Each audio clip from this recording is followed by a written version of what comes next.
हे guys, जय Mahakal. Welcome to your channel MPRM। आशा करती हूँ कि आप सभी स्वस्थ होंगे, निरंतर अपने एग्जाम की तैयारी करोगे। प्री के एग्ज़ाम हो चुके हैं और आप यदि चाहते हैं कि उसके आंसर किया है तो आप बहुत सारे यूट्यूब चैनल पर मिल जाएगी आपको, इसलिए मैंने वो वीडियो नहीं बनाया है, ना ही एक्सपेक्टेड कट ऑफ बताया है, क्योंकि जिसकी भी जैसे एग्ज़ाम गए हैं ठीक है। आपको प्री होने के बाद मेंस की तैयारी करनी है तो बस मेंस की तैयारी में ही लग जाते हैं। तो पहले मेंस देखते हैं जो कि अभी होने वाले हैं मेंस, और जिनका प्री क्लियर हो गया है वो भी मेंस पढ़ेंगे, और जिनका क्लियर नहीं हुआ है वो भी मेंस की ही तैयारी करें, क्योंकि मेंस से ही प्री के क्वेश्चंस बनते हैं। तो चलिए गाइस, स्टार्ट करते हैं बिना देरी करते हुए। यदि आप हमारे चैनल पर नए हैं, चैनल सब्सक्राइब नहीं किया है तो प्लीज़ गाइस पहले चैनल सब्सक्राइब कीजिए, वीडियो को लाइक कीजिए, कमेंट कीजिए, अपने प्यारे प्यारे फ्रेंड्स के साथ शेयर कीजिए। पहले हम 3 मार्क का कंप्लीट करेंगे। तो पहला क्वेश्चन है हमारा राजा मानधाता। तो राजा मानधाता के बारे में हमें 3 मार्कर में लिखना है। अयोध्या के इक्ष्वाकु वंश के राजा मानधाता ने नर्मदा नदी के तट पर ओमकारेश्वर में ममलेश्वर ज्योतिर्लिंग की स्थापना की थी, और इन्हीं के नाम पर ओमकारेश्वर को प्राचीन काल में मानधाता नगरी के नाम से जाना जाता था। तो 3 पॉइंट कौन से हो गए, कहाँ के थे? तो अयोध्या के इक्ष्वाकु वंश के राजा थे मानधाता। नर्मदा नदी के तट पर ओमकारेश्वर में ममलेश्वर ज्योतिर्लिंग की स्थापना करवाई थी। इन्हीं के नाम पर ओमकारेश्वर जो द्वीप है उसको मानधाता नगरी कहा जाता है। फिर आते हैं पीर बुरहान जी का मेला कहाँ पर लगता है। तो पीर बुरहान का मेला सावरा क्षेत्र शिवपुरी में पीर बुरहान की कब्र के पास अगस्त सितंबर के महीने में आयोजित किया जाता है। तो पीर बुरहान जी का मेला कहाँ लगता है? तो सावरा क्षेत्र शिवपुरी में लगता है। दूसरा, इनकी कब्र कहाँ है? तो कब्र के पास लगता है पीर बुरहान जी का मेला शिवपुरी में, और कब? अगस्त से सितंबर के माह के बीच में लगाया जाता है। अमरकंटक की 3 प्रमुख विशेषताएं बतानी है। तो अमरकंटक कहाँ पर है? अनूपपुर जिले में स्थित अमरकंटक प्राचीन काल में तपस्वियों की साधना स्थली रहा है। यहाँ से नर्मदा, सोन, जोहला जैसी नदियों का उद्गम हुआ है। अचानकमार अमरकंटक में 2005 में बायोस्फीयर रिजर्व और 2019 में यूनेस्को की विश्व धरोहर या विश्व विरासत सूची में इसको शामिल किया गया है। तो देखो, अमरकंटक के बारे में हमें 3 विशेषताएं लिखनी है। तो 5 विशेषताएं भी आप लिख सकते हो, लेकिन 3 मार्कर है तो 3 ही विशेषताएं लिखेंगे। पहला, अमरकंटक है कहाँ? तो ये अनूपपुर जिले में स्थित है। क्यों जाना जाता है? तपस्वियों की बहुत साधना स्थली रही, बहुत सारे तपस्वियों ने यहाँ पर दुग्धारा, कपिल मुनि, कपिल धारा, ये सब वहीं पे आपको मिल जाएंगे। फिर यहाँ से नदियाँ भी निकलती हैं, नर्मदा, सोन, जोहिला। और क्या फेमस है? तो अचानकमार जो कि एक बायोस्फीयर रिजर्व था, 2005 से बना था, और 2009 में इसको यूनेस्को की विश्व विरासत सूची में शामिल कर दिया गया। पांडव गुफाएं कहाँ पर है? इसकी 2 विशेषताएं लिखनी है। तो पांडव गुफाएं होशंगाबाद में पचमढ़ी में स्थित हैं। इसकी विशेषता है पांडवों ने यहाँ पर 12 साल के वनवास का अधिकांश समय यहाँ व्यतीत किया था।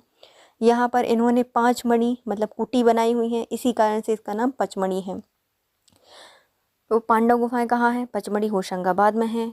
विशेषता क्या है? तो पहले तो पांडव ने 12 वर्ष का जो वनवास था वहाँ पे अधिकांश समय व्यतीत किया है, और यहाँ पे 5 कुटी बनाई थी, इसी के नाम पर पचमढ़ी नाम पड़ा है। पंजाब मेल हत्याकांड में शामिल क्रांतिकारियों के नाम लिखिए। तो 23 से 24 जुलाई 1931 को दिल्ली से मुंबई जा रही पंजाब मेल में खंडवा के पास अंग्रेज अधिकारी हैक्सल और उसके कुत्ते को नीचे फेंक दिया गया, जिसमें शामिल 3 क्रांतिकारी थे। पहले आते हैं वीर यशवंत सिंह, जो कि फांसी हो गई थी इनको। देवनारायण तिवारी, इनको भी फांसी की सज़ा हुई थी, और दलपत राव, इनको काले पानी की सज़ा हुई थी। तो पंजाब मेल हत्याकांड क्या है? तो ये कहाँ पर हुआ था? तो पहले आती है डेट, 23 से 24 जुलाई 1921 को हुआ था। दिल्ली से मुंबई जा रही पंजाब मेल में खंडवा के पास स्टेशन के पास, वहाँ पर अंग्रेज अधिकारी था हैक्सल, और उसके कुत्ते को ट्रेन से फेंक दिया था। 3 क्रांतिकारी इसमें शामिल थे। पहले आते हैं वीर यशवंत सिंह, देवनारायण तिवारी, दोनों को फांसी हुई थी, और दलपत सिंह जी को काले पानी की सजा हुई थी। चरण पादुका नरसंहार कहाँ और कब हुआ था? 14 जनवरी 1931 को छतरपुर जिले के चरण पादुका गांव में सरजू दौआ के नेतृत्व में स्वतंत्रता सेनानियों की सभा पर अंग्रेजी एजेंट लुइस फिशर ने अंधाधुंध गोलियां चलवा दी। इसमें सेठ सुंदरदास, रामलाल कुर्मी सहित 6 लोग शहीद हो गए थे। 29 लोग घायल हुए थे। नोट, इसे मध्य प्रदेश का जलियांवाला बाग हत्याकांड कहा जाता है। चरण पादुका नरसंहार कहाँ पे है? छतरपुर में है। कब हुआ था? तो 14 जनवरी मतलब मकर संक्रांति के दिन 1931 में हुआ था। किसका के द्वारा नेतृत्व किया गया था? तो सरजू दुआ के द्वारा इसका नेतृत्व किया गया था। अंग्रेज एजेंट था लुइस फिशर, जिसने गोलियां चलवाई थी। शहीद होने वाले व्यक्ति थे सेठ सूरतदास, रामलाल कुर्मी और 6 अन्य शहीद हुए थे। 29 लोग घायल हुए थे। इसकी विशेषता है कि इसको मध्य प्रदेश के जलियांवाला बाग हत्याकांड कहा जाता है।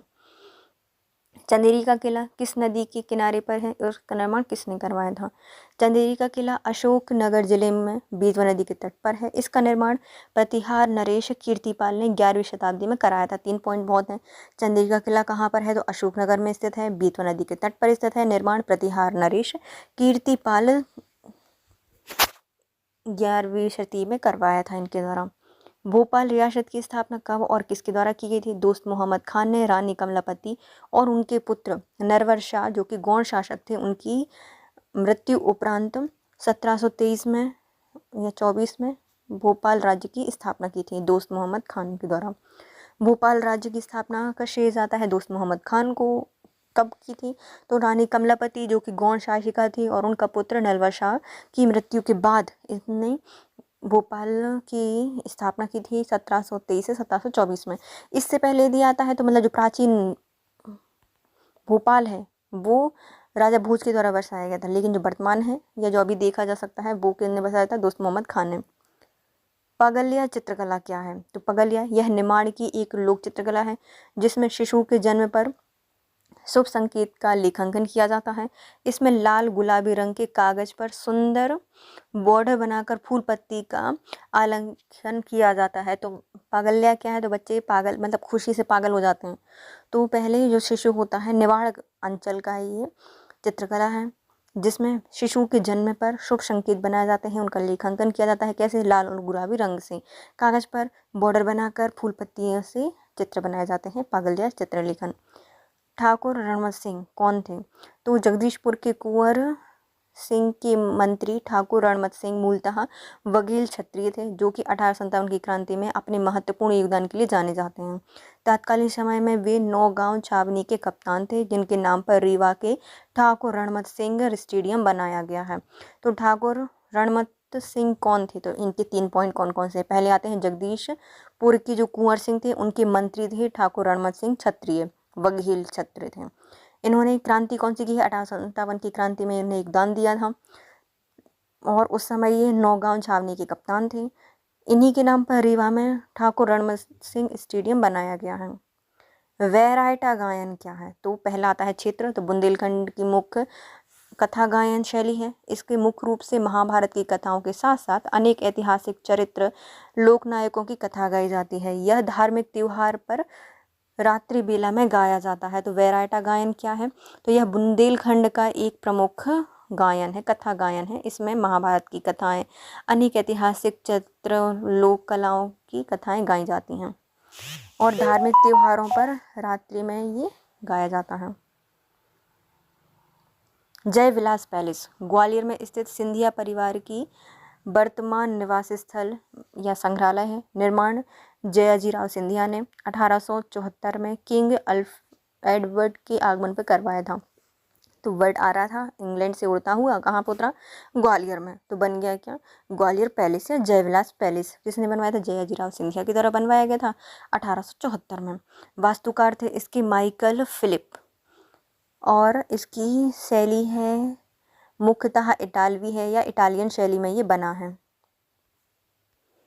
तो जयविलास पैलेस की मुख्यतः क्या है? पहले ग्वालियर में स्थित है, सिंधिया परिवार का वर्तमान निवास स्थल है। निर्माण इसका जयाजीराव सिंधिया ने करवाया था 1874 में। किंग एडवर्ड के आगमन पर करवाया था। वास्तुकार हैं इसके माइकल फिलिप और इसकी शैली है इतालवी या फिर इटालियन शैली में ये निर्मित है। अब आता है सिंधिया रियासत के अंतिम शासक का नाम बताइए। तो सिंधिया रियासत पर अंतिम कौन सा शासक था? उसका नाम, अंतिम शासक का नाम है जीवाजीराव सिंधिया। इन्होंने 23 जनवरी 1948 को सिंधिया रियासत को भारतीय संघ में विलय करने पर हस्ताक्षर करते थे। इन्हें मध्य प्रदेश के पहले मुख्य के रूप में या प्रमुख के रूप में भी जाना जाता है। 21 अक्टूबर 1956 तक इन्होंने राज प्रमुख रहे थे ये। तो सिंधिया परिवार के अंतिम शासक कौन है? तो अंतिम शासक हैं जीवाजीराव सिंधिया। इन्होंने 23 जनवरी 1948 को सिंधिया रियासत को भारतीय संघ में विलय कर दिया था और यह फिर उसके प्रमुख बन गए। 23 अक्टूबर 1956 तक ये राज प्रमुख के रूप में ही रहे। फिर आते हैं मार्तंड सिंह कौन है? तो मार्तंड सिंह रीवा रियासत के अंतिम शासक थे। इन्होंने 11 मार्च 1948 को रीवा का विलय भारत संघ में कर दिया था और मार्तन सिंह रीवा से सांसद भी चुने गए थे। रीवा में जंगलों में सफ़ेद शेर पकड़ने का श्री मार्तन सिंह को ही जाता है। तो मार्तन सिंह कौन है? मार्तंड सिंह है हमारे रीवा रियासत के अंतिम शासक। इन्होंने 11 मार्च 1948 को रीवा का विलय कर दिया था। तो भैया रीवा के लोगों को एक एक करके यदि पीटा जाता, मारा जाता, तब बात अलग होती, लेकिन नहीं मारा गया, एक एक करके मारने से बचा लिया और रीवा का विलय कर दिया। तो 11 मार्च 1948 को विलय कर दिया है। 23 जनवरी 1948 को सिंधिया रियासत का विलय हुआ था और 11 मार्च 1948 को रीवा रियासत का विलय हुआ। इन्हीं के नाम पर क्या बनाया गया? इन्हीं ने मतलब सफ़ेद शेर पकड़ा था वहाँ पर, रीवा के जो क्षेत्र है ना वहाँ से रीवा के जंगलों से सफ़ेद शेर पकड़ने का श्री मार्तन सिंह के पास जाता है और मार्तन सिंह ही रीवा से सांसद भी रहे थे। और जो टाइगर सफारी है उसका नाम भी मार्तन सिंह जी के नाम पर ही रखा गया है। अब आती है भोपाल रियासत के अंतिम शासक कौन थे? भोपाल रियासत के अंतिम शासक थे नवाब हमीदुल्ला खान, जो कि 1926 से 1949 तक थे। 1 जून 1949 को भोपाल रियासत के भारतीय संघ में विलय हो गया। यह 2 बार 1931 में और 1944 में चैम्बर ऑफ प्रिंसेस के चांसलर रहे हैं। तो भोपाल रियासत के अंतिम शासक थे नवाब हमीदुल्ला खान। भाग गए। 1926 से 1949 तक रहे हैं। 1949 में क्यों? क्योंकि 1 जून 1949 को भोपाल को भारत संघ में मिला दिया गया था। ये 2 बार 1931 में और 1944 में ये चैम्बर ऑफ प्रिंसेस के चांसलर भी रहे थे। अब हमारे 3 मार्कर होते हैं कंप्लीट। अब आते हैं हमारे 5 मार्कर्स। पहला आता है बाघ की गुफाओं पर समीक्षा पर टिप्पणी करनी है संक्षिप्त में। तो बाघ की गुफाएं हैं कहाँ? पहले इनकी भूमिका आती है। ये गुप्तकालीन बाघ की गुफाएं मध्य प्रदेश के धार जिले में स्थित है। इनकी खोज 1818 डेंजर फील्ड के द्वारा की गई थी। कब? तो बाघ की गुफाएं कहाँ पे हैं? धार में स्थित हैं। 1818 में डेंजर फील्ड के द्वारा इनकी खोज की गई थी। मुख्य भाग क्या है? बाघ की गुफाएं नर्मदा की सहायक बाघ या बाघनी नदी के तट पर विंध्याचल पहाड़ियों पर स्थित हैं। तो कहाँ पर है बाघ की गुफाएं? नर्मदा की सहायक बाघ या बाघनी नदी के तट पर विंध्याचल पहाड़ियों पर स्थित हैं। बाघ की गुफाएं बौद्ध धर्म से संबंधित हैं, जो कि 5 से 7वीं शताब्दी की हैं। यहाँ पर गुफा नंबर 2 और 5 बौद्धकालीन गुफाएं हैं। इन्हें स्थानीय लोग 5 पांडव भी मानते हैं। बाघ की गुफाएं अपने रंगीन भित्ति चित्र के लिए जानी जाती हैं। इन गुफाओं पर ही चित्रकारों को फ्रेस्को मुराल पेंटिंग कहा जाता है। जो ये चित्र बनाए गए हैं इसकी दीवारों पर, उसे क्या कहा जाता है? फ्रेस्को मुराल पेंटिंग कहा जाता है। यहाँ कुल 9 गुफाएं थीं। वर्तमान में केवल 5 गुफाएं ही अस्तित्व में हैं। इसमें आती है गर्भ गुफा, पंच पांडु, हाथी खाना, रंग महल और पाठशाला। पहली आती है ग्रह गुफा। हमारा घर कैसा गुफा के जैसा बना हुआ ग्रह गुफा, वहाँ पर रहते 5 पांडु। तो पंच पांडु हाथी खाना और खाते हैं क्या? हाथियों जैसा खाना, तो हाथी खाना। रंग महल, अच्छा रंग बनाया है तो रंग महल, और उनकी उसमें पाठशाला। तो हो गई पाठशाला। तो कौन कौन सी हैं? ग्रह गुफा, 5 पांडु, हाथी खाना, रंग महल और पाठशाला। फिर आते हैं निष्कर्ष। इस प्रकार बाघ की गुफाएं पर्यटन की दृष्टि से विशेष महत्व रखती हैं। इनकी तुलना अजंता की गुफाओं से की जाती है। तो हम इसको फिर से देखते हैं एक बार। देखो पहले आ सकता है क्वेश्चन। तो बाघ की गुफाएं कहाँ पे? धार में स्थित हैं। 1818 में इनकी खोज की गई थी। किसके द्वारा? डेंजर फील्ड के द्वारा। और ये गुप्तकालीन गुफाएं हैं। इनमें इनकी विशेषता क्या है? इनकी जो नदी है बाघ में, जो नर्मदा की सहायक नदी है बाघ या बाघनी नदी इसके, और विंध्याचल पहाड़ी पर स्थित है। बाघ की गुफाएं बौद्ध धर्म से संबंधित हैं। इसमें 5 से जो 6 गुफाएं हैं, यहाँ पर जो नंबर 2 और 5 नंबर की गुफाएं हैं पाए जाते हैं। यहाँ पर स्थानीय लोग इनको क्या कहते हैं? 5 पांडव कहते हैं। इनके मुख्य जो चित्र बने हैं उनको क्या कहा जाता है? फ्रेस्को मुराल पेंटिंग कहा जाता है। इनमें जो 5 गुफाएं थी, वर्तमान में सिर्फ नहीं, पहले 9 गुफाएं थी, वर्तमान में 5 बची हैं। 5 गुफाओं के नाम क्या क्या हैं? पहले आती है ग्रह गुफा, पंच पांडु, हाथी खाना, रंग महल और पाठशाला। निष्कर्ष, बाघ की गुफाएं पर्यटन की दृष्टि से विशेष महत्व रखती हैं। इनकी तुलना महाराष्ट्र के अजंता की गुफाओं से की जाती हैं। फिर आते हैं मध्य प्रदेश में अवस्थित 2 महाजनपद चेदी और अवंती का संक्षिप्त में परिचय देना है। तो संक्षिप्त में परिचय 5 नंबर में आ सकता है।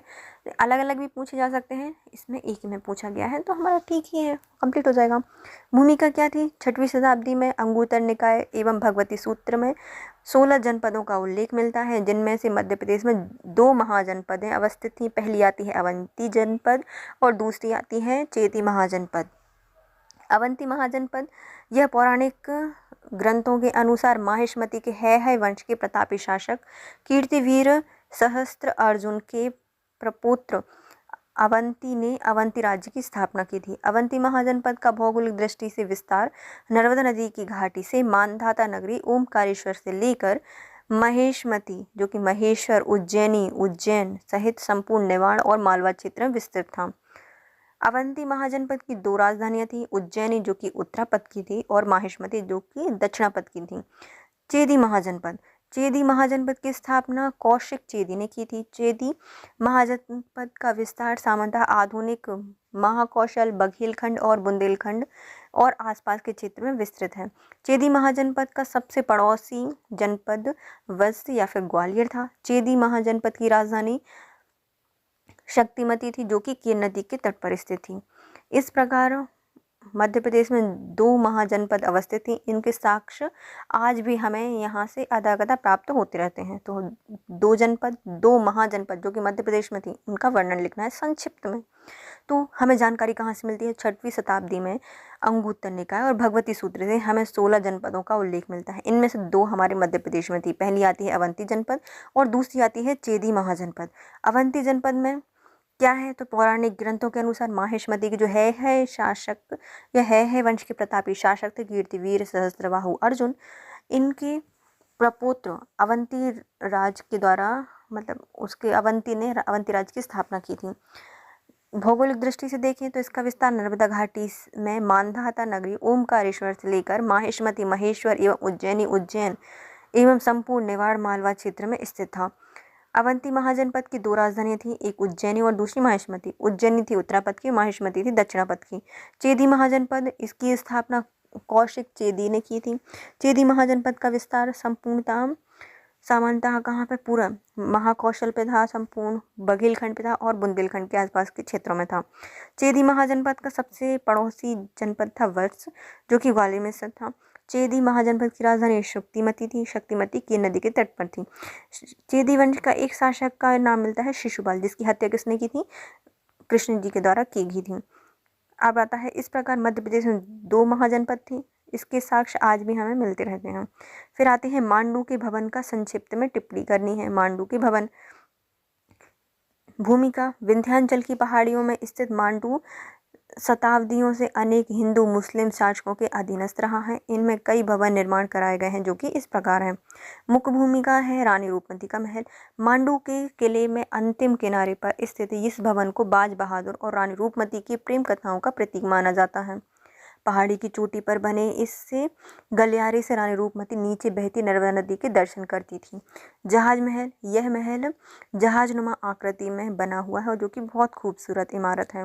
हिंडोला महल, इस महल की दीवारें झुकी हुई होने के कारण महल हवा में झूलता हुआ प्रतीत होता है, इसीलिए इसको हिंडोला महल कहा जाता है। असरफी महल, यह अफगानों की कला का भव्य नमूना है और यह कटोरी की भांति बना हुआ है असरफी महल। और शायद इसकी एक मैंने कथा या स्टोरी पढ़ी है कि इसमें जो शासक था वो अपनी रानियों को इनकी जो असरफी देता था, इनकी सारी सीढ़ियाँ चढ़ने के बाद बोलता था आप एक पूरी सीढ़ियाँ चढ़ के आओ फिर हम एक असरफी देंगे, इसलिए महल का नाम क्या पड़ गया? असरफी महल पड़ गया है। फिर आता है दाई का महल, यह महत्वपूर्ण कलाकृति हेतु चर्चित है। अन्य भवन में आते हैं बाज बहादुर महल, होशंगसा का मकबरा, नहर झरोखा और नीलकंठ मंदिर। इस प्रकार यहाँ कई स्थल हैं जो कि पर्यटकों को आकर्षित करते हैं। मध्य प्रदेश सरकार द्वारा यहाँ प्रतिवर्ष मालवा उत्सव मनाया जाता है। मांडू के भवन संक्षिप्त में वर्णन। पहली भूमिका है विंध्याचल पहाड़ियों में स्थित है। मांडू अनेक हिंदू मुस्लिम शासकों के अधीनस्थ रहा है, इसलिए दोनों के भवन वहाँ पर मिलते हैं। मुख्य भवन कौन से हैं? रानी रूपमती का महल है जो कि राजा बाज बहादुर और रानी रूपमती की प्रेम कथाओं का प्रतीक है। मांडू के अंतिम किनारे पर स्थित है। यहाँ पर एक बहुत ऊंचा गलियारा है जहाँ से रानी रूपमती नीचे बहती हुई नर्मदा जी के दर्शन करती थी। फिर आता है जहाज महल, जहाज की आकृति से बना हुआ है। हिंडोला महल, यह थोड़ी सी दीवारें झुकी हुई हैं इसलिए लगता है कि हवा में झूल रहा है, इसलिए इसको हिंडोला महल कहते हैं। असरफी महल, यहाँ पर ना यह कटोरी या जैसा बना हुआ, कटोरी के जैसा इसका आकार है। अफगान कला का एक भव्य नमूना है। दाई का महल महत्वपूर्ण कलाकृति है। अन्य भवन में आते हैं राजा बाज बहादुर का मकबरा महल, होशंगसा का मकबरा, बाज बहादुर का मकबरा यहाँ नहीं है बल्कि सारंगपुर में है ना, राजगढ़ सारंगपुर में है, बस यहाँ पे महल है, बाज बहादुर का महल है, होशंग शाह का मकबरा है, नहर झरोका है और नीलकंठ मंदिर है। इस प्रकार यहाँ कई स्थल हैं जो कि पर्यटकों को आकर्षित करते हैं और भारत सरकार द्वारा यहाँ पर मालवा उत्सव मनाया जाता है। मध्य प्रदेश की प्रमुख लोक चित्रकलाओं के नाम बताइए और उनकी विशेषताएं लिखिए। मध्य प्रदेश में लोक चित्रकलाएं कई प्रकार की होती हैं जो आज भी पारंपरिक कला एवं संस्कृति का प्रतिनिधित्व करती हैं। इनमें से ही कुछ प्रमुख इस प्रकार हैं। पहले आती है संजा, जो कि यह मालवा का एक लोक चित्रकला है। इसमें किशोरियां श्रद्धा पक्ष में जो श्राद्ध पक्ष होते हैं, इनमें दीवार पर गोबर, फूल पत्ती और चमकीली पत्तियों को सजाकर आकृतियां बनाती हैं। संजा में क्या हो, मालवा की लोक चित्रकला है। किशोरियां श्राद्ध पक्ष में दीवार पर गोबर, फूल पत्ती, चमकीली पत्ती सजाकर आकृतियां बनाती हैं। मांडना, यह दिवाली के अवसर पर भाई दूज के पर्व पर मालवा में मनाया जाता है। मांडना। शवनाही, मालवा में श्रवण माह पर हरतालिका तीज के अवसर पर मनाई जाती है। तो कब मनाई जाती है? शवनाही मालवा में श्रावण माह पर हरतालिका तीज के अवसर पर बनाई जाती है। पागल्या, यह शिशु के जन्म के शुभ संकेत का लेखांकन किया जाता है निमाड़ अंचल में। कोहरवा, यह कोहरवा क्या होता है? विवाह के अवसर पर बनाया जाता है। बुंदेलखंड और बघेलखंड में बनाया जाता है कोहरवा। शुरैती, यह बुंदेलखंड में यह दिवाली पर लक्ष्मी पूजन के अवसर पर गेरू से बनाई जाती है। शुरैती कब बनाई जाती है? बुंदेलखंड में दिवाली पर लक्ष्मी पूजन के अवसर पर गेरू से बनाई जाती है। मोरैती, यह मूर्ति बुंदेलखंड में बनते हैं और यह विवाह के अवसर पर बनाए जाते हैं। यह भित्ति लेखांकन होता है जो कि दरवाजे के दोनों ओर दीवारों पर अंकित किए जाते हैं। अन्य चित्रकला में आती हैं हमारी मामूलिया, बुंदेलखंड से है। तिलंगा बघेलखंड से है। नौरता बुंदेलखंड से है, नवरात्रि के अवसर पर किया जाता है। जिरौती निमाड़ में है और कांचली भरना ये भी निमाड़ अंचल में किया जाता है। इस प्रकार मध्य प्रदेश की लोक चित्रकला विभिन्न प्रकार की सांस्कृतिक विरासत ये विशेषताओं का प्रतिनिधित्व करती हैं। फिर से देखते हैं मध्य प्रदेश की लोक चित्रकलाएं। लोक चित्रकलाएं मध्य प्रदेश में कई प्रकार की हैं। आज ही वहाँ पर पारंपरिक कला संस्कृति का प्रतिनिधित्व करती हैं। मुख्य कौन कौन सी हैं? संजा, जो कि हमारे मालवा अंचल की एक प्रमुख लोक चित्रकला है। इसमें किशोरियाँ श्राद्ध पक्ष में दीवार पर गोबर, फूल पत्ती, चमकीली पत्तियों से कुछ आकृतियाँ बनाती हैं। फिर आती है मांडना, यह दिवाली के अवसर पर भाई दूज के पर्व पर मनाया जाता है। सावनाही, यह मालवा में श्रावण माह पर हरतालिका तीज पर अवसर पर बनाया जाता है। पागल्या, निवाड़ में शिशु के जन्म पर शुभ संकेत का लेखांकन किया जाता है। कोहरवा, यह विवाह के अवसर पर बुंदेलखंड और बघेलखंड दोनों क्षेत्रों में किया जाता है। सुरैती, बुंदेलखंड में यह दिवाली पर लक्ष्मी पूजन के अवसर पर गेरू से बनाया जाता है। मूर्ति, यह विवाह के अवसर पर किया जाने वाला भित्ति लेखांकन है जो कि दरवाजे के दोनों ओर दीवारों पर अंकन किया जाता है। चित्रकला में अन्य कौन कौन से हैं? पहले आते हैं मामूलिया बुंदेलखंड में, तिलंगा बघेलखंड में, नौरता बुंदेलखंड में नवरात्रि पर मनाया जाता है और जिरौती निमाड़ में, कांचली भरना भी निमाड़ में। निष्कर्ष इस प्रकार मध्य प्रदेश की लोक चित्रकला विभिन्न क्षेत्रों की सांस्कृतिक विरासतों का प्रतिनिधित्व करती हैं। मध्य प्रदेश की विश्व धरोहर स्थलों का संक्षिप्त में विवरण दीजिए। भूमिका, भारतीय संस्कृति एवं ऐतिहासिकता को वैश्विक स्तर पर पहचान दिलाने वाले स्थल खजुराहो, सांची और भीमबेटका को यूनेस्को द्वारा विश्व धरोहर स्थल के रूप में चिन्हित किया गया है। प्रतिनिधित्व करने वाले मध्य प्रदेश के विश्व धरोहर स्थल इस प्रकार हैं। पहले आते हैं खजुराहो का मंदिर, 1986 में अवस्थित है इसकी छतरपुर जिले में। निर्माण इसका 1900 में चंदेल शासकों द्वारा कराया गया था। यह दार्शनिक स्थल है। यहाँ पर कंदरिया महादेव मंदिर है, चतुर्भुज मंदिर है, 64 युगनी मंदिर है, आदिनाथ मंदिर है, चित्रगुप्त मंदिर है, पार्श्वनाथ मंदिर है और मतंगेश्वर मंदिर है। देखिए प्री का क्वेश्चन, मतंगेश्वर मंदिर भी यहीं पर है। ये मंदिर नागर शैलियों में बनाए गए हैं। फिर आता है सांची का स्तूप, इसको 1989 में विश्व धरोहर स्थल में रखा गया था, यूनेस्को में की सूची में रखा गया था। अवस्थित है रायसेन जिले में स्थित है। निर्माण इसका सम्राट अशोक द्वारा कराया गया था। विशेष है यह बौद्ध तीर्थ स्थल है जहाँ पर 3 बौद्ध स्तूप बने हुए हैं, लाल बलुआ पत्थर से निर्मित है और 1989 में इसको विश्व धरोहर सूची में शामिल किया गया है। भीमबेटका, 2003 में इसको भीमबेटका को यूनेस्को की विश्व धरोहर सूची में शामिल किया गया था। अवस्थिति है इसकी विंध्याचल श्रृंखला के उत्तरी छोर में रायसेन जिले में स्थित है। खोज इसकी विष्णु श्रीधर बाकरकर ने 1957 से 1958 में की थी। विशेष क्या है इसका? आदि मानव द्वारा बने हुए शैल चित्र। इस प्रकार मध्य प्रदेश में विश्व धरोहर स्थल भारत के पर्यटन में महत्वपूर्ण भूमिका निभाते हैं और विदेशी पर्यटकों के आकर्षण का केंद्र भी हैं। मध्य प्रदेश में विश्व धरोहर स्थल का संक्षिप्त वर्णन। भारतीय संस्कृति ऐतिहासिकता का विश्व स्तर पर पहचान दिलाने वाले स्थल खजुराहो, सांची एवं भीमबेटका को यूनेस्को द्वारा विश्व धरोहर स्थल के रूप में चिन्हित किया गया है। प्रतिनिधित्व करने वाले मध्य प्रदेश की विश्व धरोहर स्थल इस प्रकार है। पहले आते हैं खजुराहो मंदिर। यह 1986 में इसको शामिल किया गया था। अवस्थित है छतरपुर में है। निर्माण इसका 1900 में चंदेल राजाओं के द्वारा करवाए गए थे। दार्शनिक स्थल हैं कंदरिया महादेव मंदिर, चतुर्भुज मंदिर, 64 युगनी मंदिर, आदिनाथ का मंदिर, चित्रगुप्त मंदिर, पार्श्वनाथ मंदिर और मतंगेश्वर मंदिर। ये मंदिर नागर शैली में बने हुए हैं। सांची का स्तूप 1989 में इसको शामिल किया गया था। अवस्थिति है रायसेन जिले में स्थित है। निर्माण इसका सम्राट अशोक द्वारा कराया गया था। विशेष यह बुद्ध तीर्थ स्थल जहाँ पर 3 बौद्ध स्तूप बने हुए हैं। लाल बलुआ पत्थर यहाँ पर से निर्मित है। ये 1989 में विश्व धरोहर सूची में शामिल किए गए थे। भीमबेटका 2003 में इसको शामिल किया गया। अवस्थिति है इसकी विंध्याचल श्रृंखला के उत्तरी छोर में रायसेन जिले में। खोज इसकी विष्णु श्रीधर बाकरकर ने की थी 1957 से 1958 में। विशेषता क्या है? आदि मानव द्वारा बने हुए शैल चित्र हैं। इस प्रकार मध्य प्रदेश की विश्व धरोहर स्थल भारत के पर्यटन में महत्वपूर्ण भूमिका निभाते हैं। यह विदेशी पर्यटकों के आकर्षण का केंद्र भी है। अब आते हैं मध्य प्रदेश में नमक सत्याग्रह पर प्रकाश डालिए। भूमिका मध्य प्रदेश में नमक सत्याग्रह सविनय अवज्ञा आंदोलन और गांधी जी के नमक सत्याग्रह से प्रेरित था। इसमें समूचे प्रांत को आंदोलित कर दिया था। प्रारंभ इसका 6 अप्रैल 1930 में जबलपुर में हुआ था। नेता थे इसमें सेठ गोविंददास और पंडित द्वारका प्रसाद मिश्र। क्षेत्र जबलपुर, सिवनी, खंडवा और सीहोर में। घटना क्या थी? जो दुर्गा शंकर मेहता हैं, इन्होंने गांधी चौक पर नमक बनाकर सत्याग्रह किया था। कहाँ से? तो सिवनी से किया था। दुर्गा शंकर मेहता के द्वारा गांधी चौक पर नमक बनाया गया था। इस प्रकार मध्य प्रदेश में नमक सत्याग्रह में सविनय अवज्ञा आंदोलन को गति प्रदान की और प्रदेश के नेताओं ने भी कई ऊर्जाएं इसमें प्रदान की थी या पैदा हो गई थी, नई ऊर्जा पैदा की। तो नमक सत्याग्रह मध्य प्रदेश में जो नमक सत्याग्रह हुआ था वह सविनय अवज्ञा आंदोलन एवं गांधी आंदोलन से प्रेरित था। इसमें पूरे प्रांत में आंदोलन हुए थे। प्रारंभ कब से हुआ था?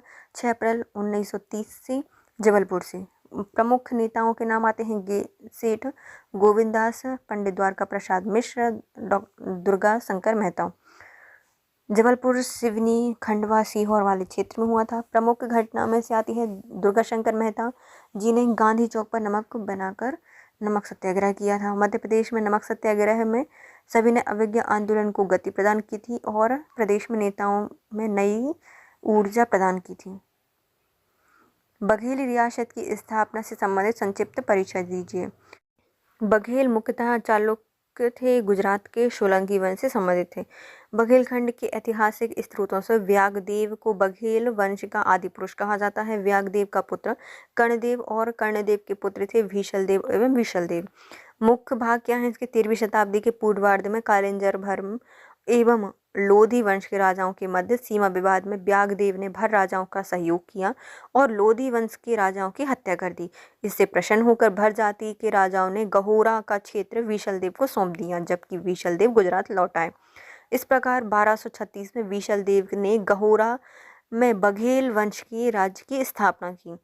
विशलदेव के उत्तराधिकारी क्रमशः अनेकदेव, बालनदेव और बुल्लार देव हुए। तो बघेल वंश की स्थापना बतानी है हमें रियासत की। तो बघेल वंश मुख्यतः क्या थे? तो ये बघेल जो थे वह गुजरात के चालुक्य या सोलंकी वंश से संबंधित थे। यह बघेल के जो ऐतिहासिक स्रोतों से हमें व्यागदेव को बघेल वंश का आदि पुरुष कहा जाता है। व्यागदेव का पुत्र कौन था? कर्णदेव। कर्णदेव के पुत्र थे विशलदेव और उनके एक और भाई थे विशलदेव। विशलदेव और विशलदेव। मुख्य भाग क्या रहा है इनका, तो 13वीं शताब्दी में जो पूर्वार्ध में कलिंजर है वहाँ पर भर और लोधी वंश के शासक राज्य करते थे। दोनों में सीमा विवाद था, इसलिए ब्यागदेव को बुलाया गया किसके लिए, जो भर राजा हैं उनकी सहायता करने के लिए। उन्होंने लोधी राजाओं की हत्या कर दी। इससे प्रसन्न होकर जो भर जाती थी उन्होंने राजा को गहोरा का क्षेत्र दे दिया और जो भीमल देव थे इनको सौंप दिया गया। विशल देव गुजरात लौट गए और 1236 में विशल देव ने गहोरा में बघेल वंश की स्थापना कर दी। विशल देव के उत्तराधिकारी हुए हैं अनेक देव, बालन देव और बुल्लार देव। अब आते हैं दोस्त मोहम्मद खान का संक्षिप्त में परिचय दीजिए। भूमिका, दोस्त मोहम्मद खान का जन्म अफगानिस्तान की मुरजई खेल कबीले में हुआ था। इनके पिता का नाम था नूर मोहम्मद खान। मुख्य भाग है, दोस्त मोहम्मद खान एक मुगल फौज में शामिल हुए। इन्होंने औरंगजेब के आदेश पर तजी बेग से ग्वालियर में युद्ध किया और उनके सेनापति को मार दिया। गौड़ शासक निजाम शाह की हत्या होने पर उनकी विधवा रानी कमलापति ने दोस्त मोहम्मद को चैनपुर बाड़ी पर आक्रमण करने हेतु आमंत्रित किया। चैनपुर विजय के उपरांत रानी कमलापति ने चैनपुर बाड़ी का प्रबंधन दोस्त मोहम्मद खान को सौंप दिया। रानी की मृत्यु के पश्चात गिरनौरगढ़ के दुर्ग पर अधिकार करके दोस्त मोहम्मद खान ने 1723 में भोपाल रियासत की स्थापना की। और इसका निष्कर्ष क्या हुआ, दोस्त मोहम्मद खान की मृत्यु जब 1728 में हुई तो इनका उत्तराधिकारी इसका सबसे बड़ा पुत्र नवाब यार मोहम्मद खान बना। तो दोस्त मोहम्मद खान का जन्म अफगानिस्तान के मरजाई खेल कबीले में हुआ था। पिता का नाम है नूर मोहम्मद खान। दोस्त मोहम्मद खान फौज में शामिल हुए, मुगल फौज में, और औरंगजेब के कहने पर इन्होंने तजी बेग ग्वालियर में युद्ध में किया और उनको सेनापति को मार दिया। गौड़ शासक निजाम शाह की हत्या के बाद उनकी जो विधवा पत्नी थी रानी कमलापति, इन्होंने दोस्त मोहम्मद खान को चैनपुर बाड़ी पर आक्रमण करने के लिए आमंत्रित किया और चैनपुर बाड़ी जीतने के बाद उसका प्रबंधन का कार्य दोस्त मोहम्मद खान को सौंप दिया। जब रानी की मृत्यु हुई उसके बाद गिरनौर दुर्ग पर दोस्त मोहम्मद खान ने अधिकार कर लिया और 1723-24 में इसने भोपाल रियासत की स्थापना की। दोस्त मोहम्मद खान की मृत्यु के बाद 1728 ईस्वी में इसका उत्तराधिकारी सबसे बड़ा पुत्र नवाब यार मोहम्मद खान बना।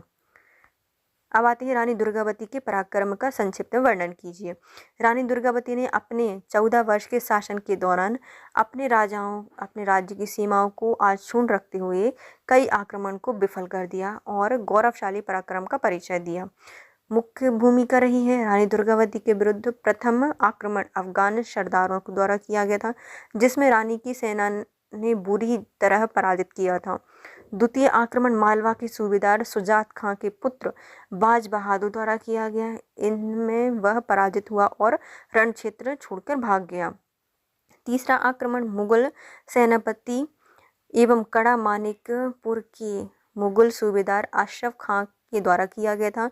दोनों के मध्य नराई का युद्ध हुआ जिसमें रानी दुर्गावती पराजित हुई और 24 जून 1564 में रानी दुर्गावती ने अपनी ही कटार से आत्महत्या कर ली। इस प्रकार रानी दुर्गावती एक महान शासिका थी। इन्होंने अपने पराक्रम के दम पर कई बार दुश्मनों को मात दी है। रानी दुर्गावती, इनका शासन कितने वर्ष का रहा है? 14 वर्ष का रहा है। इन्होंने अपने राज्य की सीमाओं को अक्षुण्ण रखा, आक्रमणों को विफल किया और गौरवशाली होने का पराक्रम का परिचय दिया। मुख्य भाग रहे हैं इसके। रानी दुर्गावती के विरुद्ध प्रथम आक्रमण किसके द्वारा? अफगान सरदार ने किया था, जिसमें रानी ने उसको बुरी तरह से पराजित किया। दूसरा आक्रमण मालवा के सूबेदार सुजात खां के पुत्र बाज बहादुर ने किया था, जिसमें वह पराजित हुआ था। तीसरा आक्रमण मुगल सेनापति एवं कड़ा मानिकपुर के सूबेदार अशरफ खान ने किया, जिसमें नराई का युद्ध हुआ और इसमें रानी दुर्गावती पराक्रम हुई और घायल हो गई।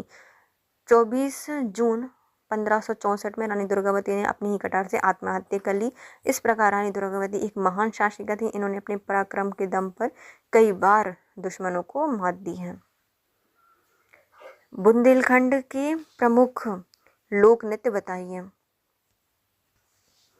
बुंदेलखंड के प्रमुख लोक नृत्य बताइए। मध्य प्रदेश के बुंदेलखंड में कई लोक नृत्य एवं क्षेत्रीय सांस्कृतिक विशेषताओं को प्रदर्शित करते हैं। मुख्य भाग रहा है इसमें राई। राई बुंदेलखंड का प्रसिद्ध लोक नृत्य है जो कि विभिन्न अवसरों पर हर्ष एवं उल्लास के साथ किया जाता है। इसमें एक नृत्य की केंद्र में होती है जिसे बेड़नी कहा जाता है। सेरा, यह सावन माह में कजरी तीज के अवसर पर रबी एवं खरीफ की बुआई के समय आंगनों में गाते हुए किया जाता है। इसमें ढोलक, टिमकी, मंजीरा आदि वाद्य यंत्र का प्रयोग किया जाता है। फिर आती है ढिमराई। यह ढीमर जाति द्वारा विवाह एवं नवरात्रि के विशेष अवसर पर किया जाता है। जावरा, यह समृद्धि के उत्साह के रूप में नृत्य किया जाता है। इसमें स्त्री पुरुष एक संयुक्त नृत्य में स्त्री के सिर पर गेहूं के उगे हुए जवारे का पात्र रखा जाता है। अपने यहाँ जवारे सिरते ना, उसमें ही किया जाता है। नौरता, यह नवरात्रि में किया जाता है कन्याओं के द्वारा। निष्कर्ष इस प्रकार बुंदेलखंड में धार्मिक एवं लौकिक अवसर पर होने वाली यह नृत्य प्रशंसा व्यक्त करने और मनोरंजन के अनूठे उदाहरण हैं। बुंदेलखंड के प्रमुख लोक नृत्य। मध्य प्रदेश में बुंदेलखंड कई लोक नृत्य एवं क्षेत्रीय सांस्कृतिक विशेषताओं को प्रदर्शित करता है। प्रमुख नृत्य में आते हैं राई। यह बुंदेलखंड का प्रसिद्ध लोक नृत्य है। इस विभिन्न हर्ष उत्साह के साथ इसको किया जाता है। इसमें एक नृत्य की केंद्र में होती है जिससे बेड़नी कहा जाता है। सेरा, यह श्रावण माह में कजरी तीज के अवसर पर किया जाता है। रबी खरीफ की फसल की बुआई के समय आंगनों में गाना गाते हुए इसमें ढोलक, टिमकी, मंजीरा बजाए जाते हैं। ढिमराई ढीमर जनजाति के द्वारा विवाह एवं नवरात्रि जैसे अवसरों पर किया जाता है। जवारा, समृद्धि के अवसर के रूप में यह नृत्य किया जाता है। इसमें स्त्री पुरुष इस संयुक्त नृत्य में स्त्री के सिर पर गेहूं की जवारी रखकर पात्र रखा जाता है। नौरता, यह नवरात्रि में किया जाने वाला एक कन्याओं का नृत्य है। निष्कर्ष इस प्रकार बुंदेलखंड में धार्मिक एवं लौकिक अवसर पर होने वाली यह नृत्य प्रशंसा व्यक्त करने और मनोरंजन के अनूठे उदाहरण है। मालवा में होलकर वंश की स्थापना कैसे हुई, समझाइए। भूमिका। होलकर वंश की उपस्थिति के संबंध में इतिहासकारों में मतभेद है। फिर भी सर्वाधिक मान्य मत है कि होलकर धनगर गाड़िया जाति से संबंधित थे। प्रमुख भाग। होलकरों के पूर्वज मथुरा से महाराष्ट्र के पुणे जिले की नीरा नदी के किनारे स्थित होल नामक गांव में जाकर बस गए, जिस कारण से उन्हें होलकर कहा गया। होलकर की स्थापना छत्रपति साहू जी के समय से ही मराठे मालवा में हस्तक्षेप करने लगे थे, किंतु पेशवा बाजीराव प्रथम के समय मालवा में मराठों की सत्ता स्थापित हो गई। मालवा में मराठों के अभियान पीछे प्रमुख उद्देश्य वहां के चौथ और सदेशमुखी प्राप्त करना था। मुगल सूबेदार गिरधरण बहादुर और दया बहादुर के अत्याचारों से मालवा की जनता की सुरक्षा करना था। दो रीजन थे, जो मालवा की भूमि है वहाँ से चौथ और सरदेशमुखी वसूलना, और दूसरा जो वहाँ के सूबेदार थे, मुगल सूबेदार थे जिनका नाम था गिरधरण और बहादुर और दया बहादुर, उनके अत्याचारों से जनता को मुक्त कराना था। 1731 में हुए तिरला के युद्ध के पश्चात पेशवा बाजीराव प्रथम द्वारा मालवा की सनद को होलकर, सिंधिया और पवारों में बांट दिया गया। निष्कर्ष इस प्रकार इंदौर का क्षेत्र जो मल्हारा होलकर हैं उनको प्राप्त हुआ और इंदौर से होलकर वंश की स्थापना हुई। तो होलकरों का वंश की स्थापना मध्य प्रदेश में मालवा में होलकर वंश की उत्पत्ति से संबंधित इतिहासकारों में मतभेद हैं। फिर भी सर्वाधिक जो मान्य मत है उसमें आते हैं होलकर धनगर जो गाड़िया जनजाति से संबंधित है। इनके प्रमुख भाग आते हैं। माना जाता है कि जो होलकर है उनके पूर्वज मथुरा से महाराष्ट्र के पुणे जिले में नीरा नदी के तट पर स्थित होल नामक गांव में बसे, जिस कारण से ना होलकर कहा गया। होलकर वंश की स्थापना छत्रपति शाहू जी के समय मराठे मालवा में हस्तक्षेप करने लगे थे, किंतु पेशवा बाजीराव प्रथम के समय मराठाओं ने मालवा पर सत्ता स्थापित कर ली। मालवा में मराठाओं के अभियान के पीछे प्रमुख दो कारण थे। पहले वहां से चौथ और सरदेशमुखी वसूलना, दूसरा वहां के जो मुगल सूबेदार थे गिरधरण बहादुर और दया बहादुर, उनके अत्याचारों से जनता को मुक्त करना। 1731 में जो तिरला का युद्ध हुआ उसके पश्चात पेशवा बाजीराव प्रथम द्वारा मालवा की सनद को 3 भागों में बांट दिया गया, जिसमें होलकर, सिंधिया और पवार थे। इस प्रकार से इंदौर के क्षेत्र पर मल्हारराव होलकर को प्राप्त हुई सनद और इंदौर से होलकर वंश की स्थापना हुई। मध्य प्रदेश की प्रमुख जनजाति पर्वों का उल्लेख कीजिए। मध्य प्रदेश भारत में सर्वाधिक जनजाति वाला प्रदेश है, जहाँ की जनजातियाँ द्वारा विभिन्न अवसरों पर कई पर्व मनाए जाते हैं। प्रमुख पर्व में आता है भगोरिया पर्व। यह भील जनजाति के द्वारा किया जाने वाला पर्व है। इसमें 3 प्रमुख दिन होते हैं। पहला होता है गुलारिया हाट, भगोरिया हाट और उजाड़िया। इस दौरान अविवाहित युवक युवती अपने जीवन साथी का चयन करते हैं। छेरता, यह पौष माह के अंतिम दिन पर मनाया जाने वाला पर्व है, जिसमें आदिवासी एवं अन्य कृषक अपना काम बंद कर मार्च महीने के पहले दिन अपना हिसाब किताब चुकाया करते हैं। मेघनाद पर्व, इसमें फाल्गुन माह में गौड़ जनजाति द्वारा किया जाने वाला मेघनाद को सर्वोच्च देवता मानकर पूजा जाता है। लारूकाज, इसमें गौड़ जनजाति का प्रमुख पर्व है। इसमें नारायण देव के सम्मान में मनाया जाता है। इसमें सूअर की बलि दी जाती है लारूकाज में। मड़ई पर्व, यह गौड़ एवं उनकी उपजातियों का पर्व है, जो कि मंडला एवं डिंडोरी जिले में मनाया जाता है। इसमें सांस्कृतिक एवं आर्थिक मेले का आयोजन किया जाता है। अन्य पर्व में आते हैं रसनवा पर्व, जो कि बैगा जनजाति द्वारा किया जाता है मंडला में। छाला पर्व, जो कि गौड़ जनजाति द्वारा किया जाता है। पिथौरा पर्व, यह भील भिलाला जनजाति द्वारा किया जाता है। निष्कर्ष इस प्रकार संयुक्त पर्व मध्य प्रदेश में जनजातियों की सांस्कृतिक विविधता का प्रतिनिधित्व करते हैं। 2. मध्य प्रदेश में प्रमुख जनजातियों द्वारा मनाए जाने वाले पर्वों का उल्लेख। पहले मध्य प्रदेश मालवा में सर्वाधिक मध्य प्रदेश भारत में सबसे ज़्यादा जनसंख्या मध्य प्रदेश में पाई जाती है। यहाँ पर जनजातियों के विभिन्न अवसरों पर कई त्यौहार मनाए जाते हैं। पहला आता है भगोरिया हाट। यह भील जनजाति द्वारा मनाया जाता है झाबुआ अलीराजपुर वाले क्षेत्र में। इसमें प्रमुख 3 दिन होते हैं। पहला होता है गुलारिया हाट, दूसरा भगोरिया, फिर आता है उजाड़िया। इस प्रकार इस त्यौहार में क्या होता है, अविवाहित युवक युवती अपने जीवन साथी का चयन करते हैं। फिर आते हैं छेरता पर्व। यह पौष माह के अंतिम दिन पर मनाया जाता है। इसमें आदिवासी कृषक अपना काम बंद करके माह महीने के पहले दिन अपना हिसाब किताब चुकाते हैं। कौन? आदिवासी कृषक। फिर आते हैं मेघनाद पर्व। यह फाल्गुन माह में मनाया जाता है गौड़ जनजाति द्वारा। इसमें मेघनाद को सर्वोच्च देवता मानकर पूजा की जाती है। लारूकाज, गौड़ जनजाति द्वारा लारूकाज नारायण देव के सम्मान में किया जाता है। इसमें सूअर की बलि दी जाती है। मड़ई पर्व गौड़ जनजाति द्वारा मनाया जाता है, जो कि मालवा डिंडोरी जिले मंडला जिलोली की जो जिले के आसपास के हैं, डिंडोरी मंडला शहडोल वगैरह के क्षेत्र में मनाया जाता है। इसमें सांस्कृतिक और आर्थिक मेले का आयोजन किया जाता है। अन्य पर्व में आते हैं रसनवा पर्व, बैगा जनजाति द्वारा मंडला जिले में मनाया जाता है। छाला पर्व गौड़ जनजाति द्वारा मनाया जाता है। पिथौरा पर्व यह भील भिलाला जनजाति द्वारा मनाया जाता है। इस प्रकार उपरोक्त पर्व मध्य प्रदेश में जनजातियों की सांस्कृतिक विविधता का प्रतिनिधित्व करते हैं। अब आते हैं 11 मार्कर। स्वतंत्रता आंदोलन में मध्य प्रदेश की भूमिका का वर्णन कीजिए। 1885 में जब कांग्रेस की स्थापना के बाद स्वतंत्रता आंदोलन को एक नई दिशा मिली, जिसका प्रभाव मध्य प्रदेश में भी देखने को मिलता है। यहीं से स्वतंत्रता आंदोलन में मध्य प्रदेश का योगदान शुरू हो गया। प्रमुख भाग पहले आता है सिवनी सत्याग्रह। मध्य प्रदेश में सिवनी सत्याग्रह से स्वतंत्रता का वास्तविक संघर्ष प्रारंभ हुआ।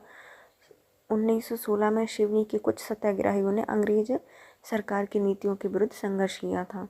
असहयोग एवं खिलाफत आंदोलन, इसका नेतृत्व मध्य प्रदेश में प्रभाकर ढूंढीराज द्वारा किया गया। इस दौरान 20 मार्च 1921 को महात्मा गांधी ने जबलपुर का दौरा किया था। महाकौशल जबलपुर में इनका नेतृत्व द्वारका प्रसाद मिश्र ने, बाद में माखनलाल चतुर्वेदी और सुमित्रा कुमारी चौहान ने किया। 1922 में सीहोर और झाबुआ में भी विदेशी वस्तुओं का बहिष्कार किया गया था। सविनय अवज्ञा आंदोलन। 1930 में गांधी जी को डांडी से गिरफ्तार करने के पश्चात मध्य प्रदेश में इनका नेतृत्व देवदास गांधी, श्री गोविंददास, द्वारका प्रसाद मिश्र आदि के द्वारा किया जाता है। इस दौरान सिवनी जिले के दुर्गा शंकर मेहता के द्वारा नमक बनाकर नमक सत्याग्रह किया गया था। भारत छोड़ो आंदोलन मध्य प्रदेश में इसकी शुरुआत विदिशा से हुई थी, जो कि धीरे धीरे पूरे मध्य प्रदेश में फैल गई। इसमें छात्रों ने संगठित होकर ब्रिटिश सरकार के विरुद्ध जुलूस निकाला था। मंडलेश्वर की जेल में क्रांतिकारी बंदियों ने अंग्रेजों के विरुद्ध विद्रोह किया था। मध्य प्रदेश में अन्य आंदोलन एवं संघर्ष, पहले आता है झंडा सत्याग्रह। जून 1923 में जबलपुर में झंडा सत्याग्रह मनाया गया। जंगल सत्याग्रह 1931 में ही इसका नेतृत्व माखनलाल चतुर्वेदी और द्वारका प्रसाद मिश्र ने किया था। अगस्त 1930 में घोड़ा डोंगरी जंगल सत्याग्रह गंजन सिंह कुरकू के द्वारा किया गया। अक्टूबर 1930 में टुरिया जंगल सत्याग्रह दुर्गा शंकर मेहता द्वारा। मध्य प्रदेश में नमक सत्याग्रह 6 अप्रैल 1930 को मनाया गया। चरण पादुका नरसंहार 1931, पंजाब मेल हत्याकांड 1931, इंदौर सराफा कांड 1942 सत्याग्रह के दौरान गोलियां चली थीं। निष्कर्ष इस प्रकार भारत के केंद्रों में स्थित मध्य प्रदेश स्वतंत्रता आंदोलन में योगदान दिया और भारत के अन्य क्षेत्रों को भी प्रभावित किया, जिसका परिणाम 15 अगस्त 1947 को भारतीय स्वतंत्रता के रूप में परिणित किया जाता है। स्वतंत्रता आंदोलन में मध्य प्रदेश की भूमिका। 1885 में कांग्रेस की स्थापना के साथ ही स्वतंत्रता आंदोलन की नई दिशा प्रारंभ हुई, जिसमें मध्य प्रदेश को भी देखने को मिला। इसमें उसने भी योगदान दी। पहले आते हैं हमारे सिवनी सत्याग्रह। 1916 में पहला सत्याग्रह हुआ था। मध्य प्रदेश की सिवनी में स्वतंत्रता का वास्तविक संघर्ष प्रारंभ हुआ और यहीं से सत्याग्रहियों द्वारा अंग्रेजी सरकार की नीतियों का विरोध किया गया। फिर आते असहयोग एवं खिलाफत आंदोलन। इसके नेतृत्वकर्ता मध्य प्रदेश में थे प्रभाकर डुंडीराज। इन्हीं के समय 20 मार्च 1921 को महात्मा गांधी जबलपुर आए थे।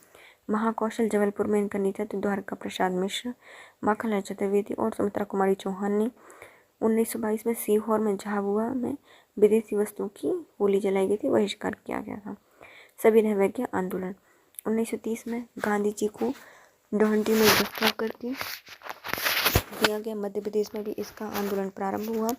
इसके नेतृत्वकर्ता थे देवदास गांधी, सेठ गोविंददास और द्वारका प्रसाद मिश्र। इस प्रकार सिवनी जिले में दुर्गा शंकर मेहता द्वारा नमक सत्याग्रह प्रारंभ किया गया था। भारत छोड़ो आंदोलन प्रारंभ है इसका विदिशा से, धीरे धीरे पूरे मध्य प्रदेश में फैला। इसमें छात्रों ने संगठित होकर ब्रिटिश सरकार के विरुद्ध जुलूस निकाला था। मंडलेश्वर जेल में क्रांतिकारी बंदियों ने अंग्रेजों के विरुद्ध विद्रोह किया था। मध्य प्रदेश के अन्य आंदोलन एवं सत्याग्रह।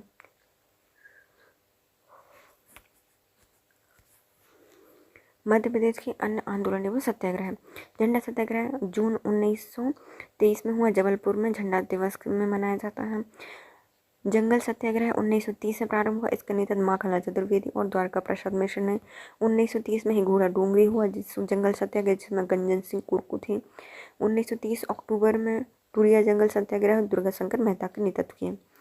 जब मध्य प्रदेश में नमक सत्याग्रह प्रारंभ हुआ 6 अप्रैल 1930 में। इसमें के बाद चरण पादुका नरसंहार 1931 और पंजाब मेल हत्याकांड 1931, इंदौर सराफा कांड 1942 सत्याग्रह के दौरान गोलियां चलाई गई थीं। मध्य प्रदेश भारत के केंद्र में स्थित मध्य प्रदेश स्वतंत्रता आंदोलन ने जो योगदान दिया, भारत के अन्य क्षेत्रों को भी प्रभावित किया। इसका परिणाम 15 अगस्त 1947 को भारतीय स्वतंत्रता के रूप में परिणित होता है। मध्य प्रदेश में 1857 की क्रांति की प्रमुख घटना पर टिप्पणी कीजिए। 1857 महान क्रांति की शुरुआत मध्य प्रदेश में 3 जून 1857 को सर्वप्रथम तत्कालीन मध्य प्रदेश क्षेत्र के नीमच में हुई थी तथा धीरे धीरे मध्य प्रदेश के अनेक क्षेत्रों में पहुंच गई। प्रमुख भाग थे नीमच में अंग्रेज कर्नल CB सोवर्स ने विद्रोह को समाप्त करने का प्रयास किया। विद्रोह का विस्तार जुलाई 1857 में मंदसौर, ग्वालियर, शिवपुरी, इंदौर, महू, सागर आदि में फैल गया। 1857 की क्रांति का प्रभाव संपूर्ण मध्य प्रदेश।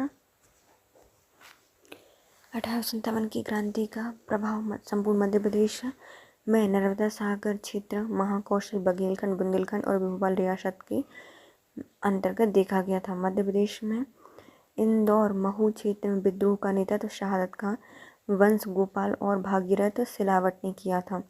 मध्य प्रदेश में इंदौर रेसिडेंसी में विद्रोह की सूचना के बाद धार जिले के अमझेरा रियासत में भी विद्रोह हुए। इस समय राजा बख्तावर सिंह अमझेरा रियासत के शासक थे। यह मध्य प्रदेश के प्रथम शासक थे जिन्होंने 1857 के महान स्वतंत्रता संग्राम में अंग्रेजों के विरुद्ध संघर्ष किया था। बुंदेलखंड में 1857 की क्रांति से पूर्व 1842 में राष्ट्रीय ब्रिटिश शासन के विरुद्ध बुंदेला विद्रोह हो चुका था। बुंदेलखंड के सागर में शेख रमजान के नेतृत्व में अश्व आरोहिणी सैन्य टुकड़ी ने विद्रोह किया था। महाकौशल क्षेत्र में शंकर शाह और उनके पुत्र रघुनाथ शाह ने गढ़ा मंडला, राजा ठाकुर प्रसाद ने राघोगढ़, श्री बहादुर एवं देवी सिंह ने मंडला, जमींदार नारायण सिंह ने रायपुर से 1857 के नेतृत्व किया था। 1857 की क्रांति मध्य प्रदेश के जनजाति व्यक्तित्व के अंतर्गत खरगोन में टांटिया भील, मंडलेश्वर में भीमा नायक, नरसिंहपुर में ढिल्लन शाह और रीवा रियासत से ठाकुर रणमत सिंह ने 1857 की क्रांति में भाग लिया था। इस प्रकार 1857 की क्रांति में प्रमुख घटनाओं में आगे चलकर भारत को स्वतंत्रता आंदोलन की आधार प्रदान किया था। 1857 की क्रांति प्रमुख घटना, एक तो महान क्रांति की शुरुआत मध्य प्रदेश में 3 जून 1857 में हुई। वहाँ से धीरे धीरे संपूर्ण मध्य प्रदेश में कई क्षेत्रों में फैल गई। नीमच में अंग्रेज कर्नल था C.B. शॉवर्स, उसने विद्रोह को समाप्त करने का प्रयास किया। विद्रोह का विस्तार जुलाई 1857 में मंदसौर, ग्वालियर, शिवपुरी, इंदौर, महू, सागर जिले में हो गया था। इस क्रांति में संपूर्ण मध्य प्रदेश में नर्मदा सागर क्षेत्र, महाकौशल, बघेलखंड, बुंदेलखंड और भोपाल रियासत के अंतर्गत हुआ था। मध्य प्रदेश में इंदौर में महू क्षेत्र में विद्रोह का नेतृत्व शहादत का वंश गोपाल और भागीरथ सिलावट ने किया था। मध्य प्रदेश में इंदौर रेसिडेंसी में विद्रोह की सूचना के बाद धार जिले के अमझेरा रियासत से भी विद्रोह हुआ। इस समय यहाँ के राजा बख्तावर सिंह अमझेरा की रियासत के शासक थे और उन्होंने आंदोलन में भाग लिया। यह 1857 की क्रांति में जुड़ने वाले अंग्रेजों का विरुद्ध संघर्ष करने वाले पहले स्वतंत्रता संग्राम माने जाते हैं। बुंदेलखंड में 1857 की क्रांति, 1842 में ब्रिटिश शासन के विरुद्ध बुंदेला विद्रोह हुआ। बुंदेलखंड में सागर से शेख रमजान का नेतृत्व किया था और अश्वारोहिणी सेना टुकड़ी ने विरोध किया था। महाकौशल क्षेत्र में शंकर शाह, उनके पुत्र रघुनाथ शाह और गढ़ा मंडला से इन लोगों ने आक्रमण किया था। राजा ठाकुर प्रसाद ने राघोगढ़ से, श्री बहादुर एवं देवी सिंह ने मंडला से और जमींदार नारायण सिंह ने रायपुर से 1857 की क्रांति का नेतृत्व किया। 1857 की क्रांति में मध्य प्रदेश की जनजाति व्यक्तित्व के अंतर्गत खरगोन के टांटिया भील, मंडलेश्वर के भीमा नायक और नरसिंहपुर के ढिल्लन शाह, रीवा रियासत में ठाकुर रणमत सिंह आदि ने 1857 की क्रांति में भागीदारी की। निष्कर्ष इस प्रकार 1857 की क्रांति की प्रमुख घटनाओं में आगे चलकर भारत के स्वतंत्रता संग्राम को आधार प्रदान किया।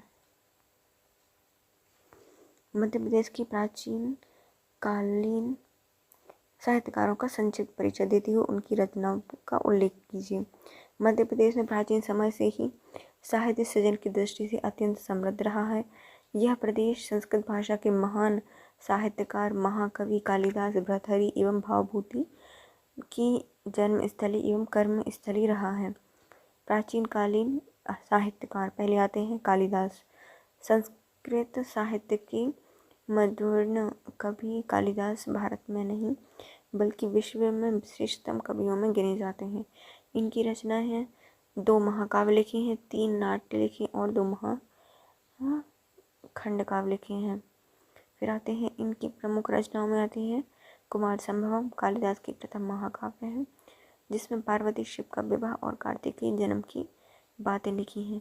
रघुवंशम, इसमें राजा दिलीप से लेकर अग्निवर्ण तक की रघुवंश राजाओं का वर्णन मिलता है और द्वितीय महाकाव्य है ये। मालविक अग्निमित्रम कालिदास की प्रथम रचना थी जो कि श्रृंगार रस प्रधान थी। इसमें शुंगवंशी शासक अग्निमित्र और मालविका की प्रेम कहानी है। और अभिज्ञानम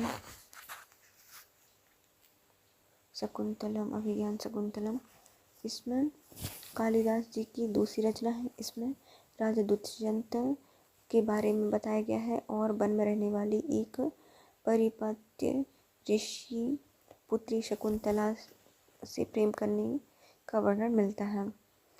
विक्रमोवंशम, यह रहस्यों से परिपूर्ण नाट्य है जिसमें राजा पुरुरवा और इंद्रलोक की अप्सरा उर्वशी की प्रेम कहानी का वर्णन है गया है। ऋतु संहार, 6 ऋतुओं का वर्णन किया गया है। मेघदूतम में प्रकृति के सौंदर्य का मानविकृत वर्णन एवं यक्ष की कथाएं हैं। भर्तहरि, प्रसिद्ध लोक कथा एवं जनश्रुतियों के अनुसार भर्तहरि उज्जैनी के राजा थे। भर्तहरि की साधना स्थली उत्तर प्रदेश का चुनार नामक स्थान है, जहाँ तथा राजस्थान के शरिश का अलवर क्षेत्र में इनकी समाधि स्थल मिलती है। इनकी रचनाएं हैं मीमांसा सूत्र वृत्ति, वेदांत सूत्र वृत्ति, शब्द धातु समीक्षा और महाभाष्य दीपिका, ये इनकी रचनाएं हैं। श्रृंगार शतक, स्त्री पुरुष प्रेम का अत्यंत मनोहर वर्णन किया गया है। नीति शतक, मानवीय जीवन को सदाचारों से युक्त करने की प्रेरणा एवं उपदेश है। वैराग्य शतक, वैरागों के महत्व का प्रतिपादन किया गया है। भवभूति, भवभूति संस्कृत के महान कवि एवं सर्वश्रेष्ठ नाटककार हैं। इनका वास्तविक नाम नीलकंठ था। ये कन्नौज के शासक यशोवर्धन के दरबारी कवि रहे हैं और इन्हें प्राचीन भारत का मिल्टन कहा जाता है। रचनाएं हैं इनकी मालती माधव, महावीर चरित्रम और उत्तर रामचरितमानस। बाणभट्ट कन्नौज के शासक हर्षवर्धन के दरबारी कवि एवं लेखक थे। बाणभट्ट के 2 प्रमुख ग्रंथ हैं। पहला आता है हर्षचरित्र और दूसरा आता है कादम्बरी। हर्षचरित्र में राजा हर्ष के जीवन का चरित्र है और कादम्बरी में विश्व का प्रथम उपन्यास है। इस प्रकार प्राचीन काल में मध्य प्रदेश के कई महान साहित्यकार हुए जिन्होंने ऐसी रचनाएं की जो कि वर्तमान में भी इतिहासकारों के लिए लोकप्रिय हैं। अब आते हैं हमारे मध्य प्रदेश की प्रमुख लोक गायन शैलियों का वर्णन। भूमिका, मध्य प्रदेश की विभिन्न लोक गायन शैलियाँ प्रचलित हैं जो कि धार्मिक, भौगोलिक, सांस्कृतिक विविधताओं को समेटे हुए वर्तमान में भी प्रदेश के ग्रामीण क्षेत्रों की संस्कृति का प्रतिनिधित्व करती हैं। मुख्य भाग क्या है? मध्य प्रदेश के विभिन्न क्षेत्रों में प्रचलित गायन शैली इस प्रकार है। निमाड़ क्षेत्र में कलगी तुर्गा, जो कि प्रतिस्पर्धात्मक लोक गायन शैली है जिसका प्रसार निमाड़ क्षेत्र में मालवा तक है। यह रात्रि के समय चंग की थाल पर रात भर शिव पार्वती की आराधना में गाया जाता है। निर्गुणिया गायन शैली, निर्गुणिया गायन शैली में कबीर, सूर, तुलसीदास, मीराबाई, रैदास, ब्रह्मानंद आदि कवियों के भजन काफ़ी लोकप्रिय हैं। इनका मुख्य वाद्य यंत्र एक तारा है। नेक्स्ट आता है मालवा। भर्तहरि, इसमें उज्जैन के राजा भर्तहरि के बैरागी हो जाने, उनकी रानी पिंगला के विरह वेगों का अत्यंत मार्मिक चित्रण समाया है। मालवा क्षेत्र प्रातःकाल के समय नाथ संप्रदाय के लोग एकल एवं सामुदायिक रूप से चिंकार, सितारा, तबला एवं वाद्य यंत्रों के साथ भर्तहरि कथा का गायन करते हैं। संध्या गीत, यह गीत मालवा में किशोरियों द्वारा गाया जाने वाला पारंपरिक गायन है जिसमें किसी प्रकार के वाद्य यंत्र का प्रयोग नहीं किया जाता। बुंदेलखंड, आला गायन। बुंदेलखंड में आला गायन वीर रस से प्रधान काव्य है जो कि मुख्यतः एकल गायन शैली के रूप में वर्षा ऋतु में गाया जाता है। वैरायटा मुख्यतः कथा गायन शैली है जिसमें मुख्य रूप से महाभारत की कथाओं के साथ साथ अनेक ऐतिहासिक चरित्र, लोक गायकों की भी कथा गाई जाती है। बघेलखंड में बसदेवा एक पारंपरिक गायन है जो कि हर बोले जातियों द्वारा गाया जाता है। इसमें भगवान श्री कृष्ण की मूर्ति सिर पर रखकर पीले वस्त्र धारण करके रामायण कथा, कर्ण की कथा, श्रवण कुमार आदि के चरित्र गायन किए जाते हैं। विरहा गायन, विरहा एक श्रृंगार परक गीत है जो कि प्रश्नोत्तरी शैली में होता है।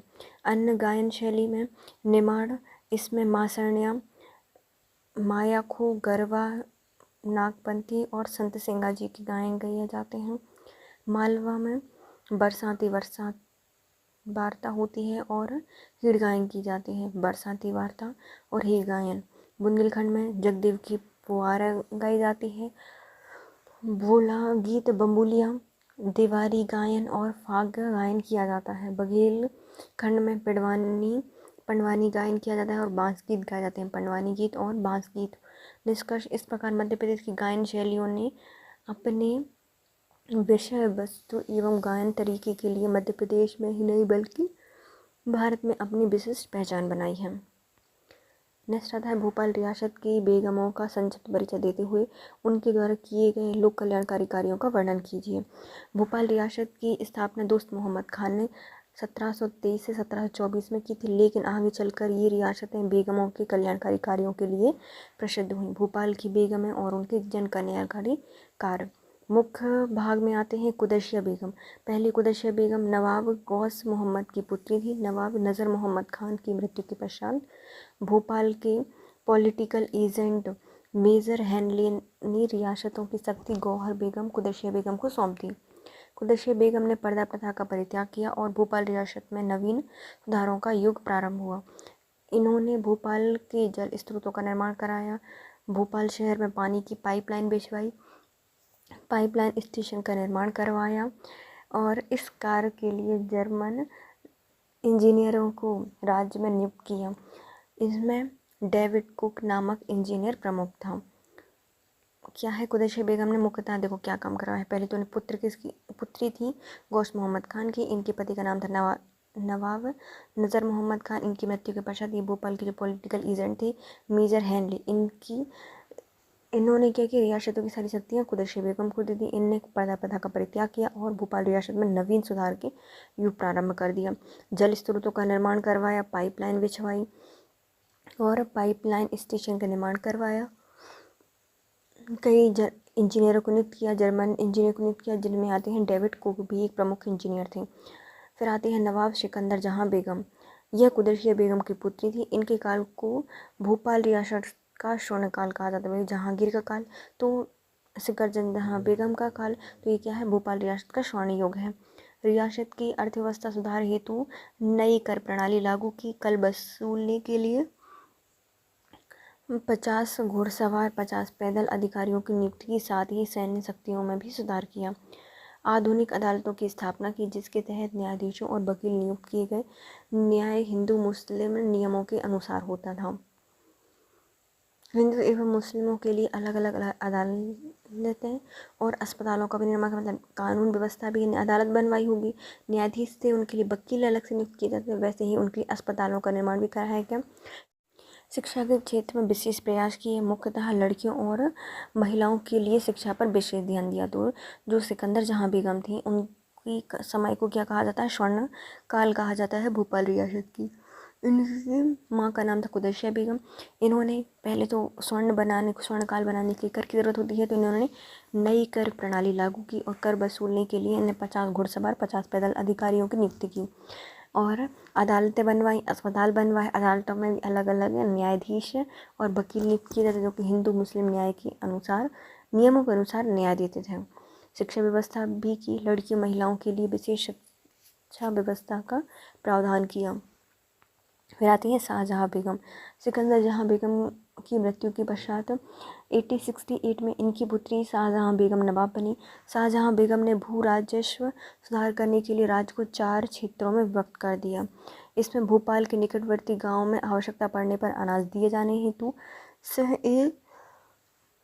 कहोरी नामक एक अन्य विभाग की नियुक्ति की और शाहजहाँ बेगम ने भोपाल का मानचित्र तैयार करवाया। महिलाओं के लिए लेडी लैंसडाउन अस्पताल एवं पुरुषों के लिए प्रिंस ऑफ वेल्स अस्पताल का निर्माण करवाया था। तो कौन है ये, शाहजहाँ बेगम है। तो पूरे जहाँ पे तो नहीं, लेकिन भोपाल रियासत का बड़ा इनने क्या कहते हैं उसे उद्धार किया, विकास किया। ये किसकी पुत्री थी, सिकंदर जहाँ बेगम की थी।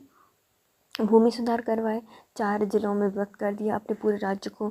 इसमें भोपाल के निकटवर्ती कुछ इन्होंने नए विभाग बनाए, जिनमें आते हैं सह करोही एक नया विभाग बनाया गया था, जो कि ज़रूरत पड़ने पर अनाज दिया जाता था। और भोपाल का मानचित्रण करवाया। इसमें अस्पताल ने बनवाई, तो महिलाओं के लिए थी लैंसडाउन अस्पताल और पुरुषों के लिए थी प्रिंस ऑफ वेल्स अस्पताल। सुल्तान जहाँ बेगम। 16 जून 1901 में शाहजहाँ बेगम के देहांत के उपरांत उनकी पुत्री सुल्तान जहाँ बेगम नवाब बनी। इनके शासनकाल में भोपाल रियासत में आधुनिक युग का प्रारंभ हो गया। सिंहासन में बैठी सुल्तान जहाँ बेगम और नया युग प्रारंभ हुआ भोपाल का। राज्य के 3 भागों में व्यक्त कर दिया। पहला आता था निज़ामत ए जुनून, निज़ामत ए मशरिक और निज़ामत ए मगरिब। प्रत्येक निज़ामत तहसील से मिलकर बनी होती थी। प्रत्येक निज़ामत में एक राजस्व अधिकारी तहसीलदार की नियुक्ति की जाती थी।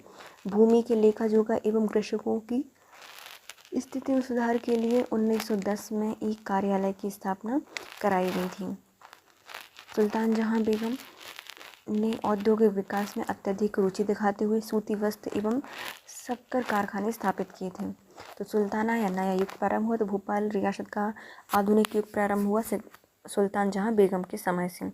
इन्होंने भोपाल को 3 भागों में बांट दिया। पहला जुनून के लिए, जिनमें ज़्यादा जुनून है। दूसरा जो मौशरीफ करते हैं तो मौशरीफ के लिए, और जो मांगते रहते हैं तो तीसरा मागरीफ के लिए। तो 3 विभाजित किए गए थे भोपाल के। पहले आते हैं निजामत ए जुनून, निजामत ए माशरिक, निजामत ए मागरीब। इसमें इन्होंने निजामत तहसीलों से मिलकर बनी होती थी। प्रत्येक निजामत में एक राजस्व अधिकारी और एक तहसीलदार की नियुक्ति की गई थी। पूरी भूमि का लेखा जोखा, कृषकों की स्थिति का सुधार के लिए इन्होंने एक अलग से विभाग बनवाया, कार्यालय बनाया 1910 में। सुल्तान जहाँ बेगम ने औद्योगिक विकास में भी योगदान दिया था, जिसमें सूती वस्त्र उद्योग और शक्कर कारखाने प्रमुख हैं। इस प्रकार बेगमों ने प्रशासनिक, राजनीतिक, आर्थिक एवं सामाजिक दृष्टि से कई सुधारात्मक कल्याणकारी कार्य किए, जिनमें इतिहास में बेगमों को विशेष स्थान दिया गया है।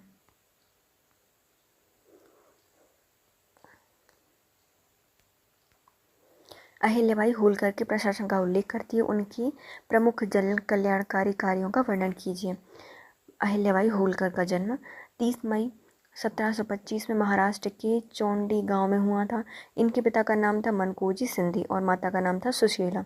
अहिल्याबाई होलकर 1767 से 1795 तक इन्होंने शासन किया, कुशलतापूर्वक शासन किया। शासन संचालन में इनके सहयोग के लिए तुकोजी को सेनापति नियुक्त किया। तो अहिल्याबाई होलकर का जन्म 31 मई 1925 को महाराष्ट्र के चांडी गांव में। पिता का नाम मनकोजी सिंधी और माता का नाम था सुशीला। इन्होंने शासन किया है 1767 से 1795 तक, और इनके संचालन के लिए सहायता के लिए इन्होंने अपना सेनापति नियुक्त किया था तुकोजी राव को। इनकी प्रमुख भाग रहे हैं सामाजिक कल्याण कार्य और जन कल्याणकारी कार्य किए हैं। अहिल्याबाई होलकर ने इंदौर की जगह अपनी राजधानी महेश्वर में स्थापित की, जहां अनेक घाटों, मंदिरों का निर्माण करवाया। इन्हीं के प्रयास से महेश्वरी साड़ी उद्योग का भी विकास हुआ था। सबसे पहले आता है इन्होंने क्या की, राजधानी परिवर्तित की। इंदौर में थी, महेश्वर लेके गई, वहाँ पर घाट, मंदिरों का निर्माण करवाया और महेश्वरी साड़ी का उद्योग भी विकसित कराया। अहिल्याबाई होलकर महान शिव भक्त थीं। इन्होंने राज्य में अनेक शिव मंदिरों का निर्माण करवाया। तो बहुत सारे शिव मंदिरों का निर्माण हो जाता है, निर्माण कराने का श्रेय अहिल्याबाई होलकर को। इन्होंने काशी के प्रसिद्ध विश्वनाथ मंदिर, गुजरात के सोमनाथ मंदिर, हरिद्वार, नासिक, उज्जैन, अयोध्या, सांची, द्वारका, बद्रीनाथ आदि स्थानों में धार्मिक स्थलों का जीर्णोद्धार करवाया है।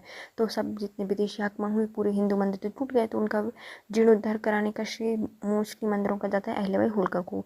जैसे काशी के विश्वनाथ मंदिर, गुजरात के सोमनाथ मंदिर, हरिद्वार, नासिक, उज्जैन, अयोध्या, सांची, द्वारका, बद्रीनाथ में मंदिरों का जीर्णोद्धार कराया। इन्होंने अनेक कुएं, बावड़ी, सराय, धर्मशाला, अनाथाश्रय, विद्या आश्रम, औषधियों, दान संस्थान होती है, भोजनालय होती है, उनका निर्माण करवाया। सबका निर्माण करवाया है अहिल्याबाई होलकर ने। अहिल्याबाई होलकर ने बनारस में मणिकर्णिका घाट का बनवाया। गया में एक अष्टपदी मंदिर का निर्माण करवाया है। तो गए अष्टपद चल के गए थे, तो अष्टपदी मंदिर गया में बनवाया और बनारस में मणिकर्णिका घाट बनाने का श्रेय अहिल्याबाई होलकर को जाता है। इन्होंने निष्पक्ष एवं त्वरित न्याय पर बल दिया। धर्म, जाति और संप्रदाय के आधार पर अपनी जनता में भेदभाव नहीं किया। तो धर्म, जाति, संप्रदाय के आधार पर कभी जनता में भेदभाव नहीं किया। त्वरित और निष्पक्ष न्याय पर बल दिया था इन्होंने।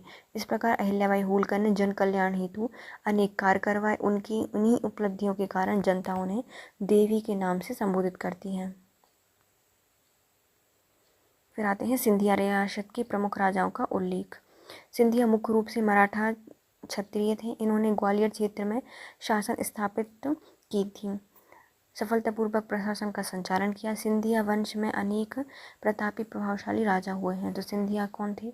तो मराठा क्षत्रिय थे। ग्वालियर क्षेत्र में शासन सत्ता की स्थापना की, सफलतापूर्वक प्रशासन का संचालन किया। सिंधिया वंश में अनेक प्रतापी एवं प्रभावशाली राजा हुए। मुख्य राजा आते हैं राणोजी सिंधिया। सिंधिया वंश के संस्थापक राणोजी सिंधिया थे। इनका जन्म सतारा जिले के कन्हेर खेड़ा गांव में 1726 में हुआ था। इनके पिता का नाम था जनकोजी और माता का नाम था द्वारकाबाई। वर्ष 1731 में मालवा में औपचारिक प्रशासक के रूप में बालाजी विश्वनाथ ने राणोजी सिंधिया को घोषित किया और सर्वप्रथम राणोजी ने अपनी राजधानी उज्जैन को बनाया। तो राणोजी सिंधिया क्या थे? जब 1731 में पूरा मालवा का प्रशासन का विभाजन हुआ तो औपचारिक रूप से जो बालाजी विश्वनाथ थे, इन्होंने राणोजी सिंधिया को वहाँ का शासक प्रशासक नियुक्त कर दिया। सर्वप्रथम राणोजी सिंधिया ने ही अपनी राजधानी उज्जैन को बनाया था। इल्तुतमिश के द्वारा विध्वंस किए गए महाकालेश्वर मंदिर का पुनः जीर्णोद्धार कराने का श्रेय राणोजी सिंधिया को जाता है। तो जब इल्तुतमिश ने आक्रमण किया महाकालेश्वर मंदिर पर, तो उसका जीर्णोद्धार किसने करवाया था? राणोजी सिंधिया ने कराया था। 1743 में सुजालपुर में राणोजी सिंधिया की मृत्यु हो गई थी। कहाँ पे हुई थी? सुजालपुर में हुई थी। 1743 में। फिर आते हैं महादजी सिंधिया।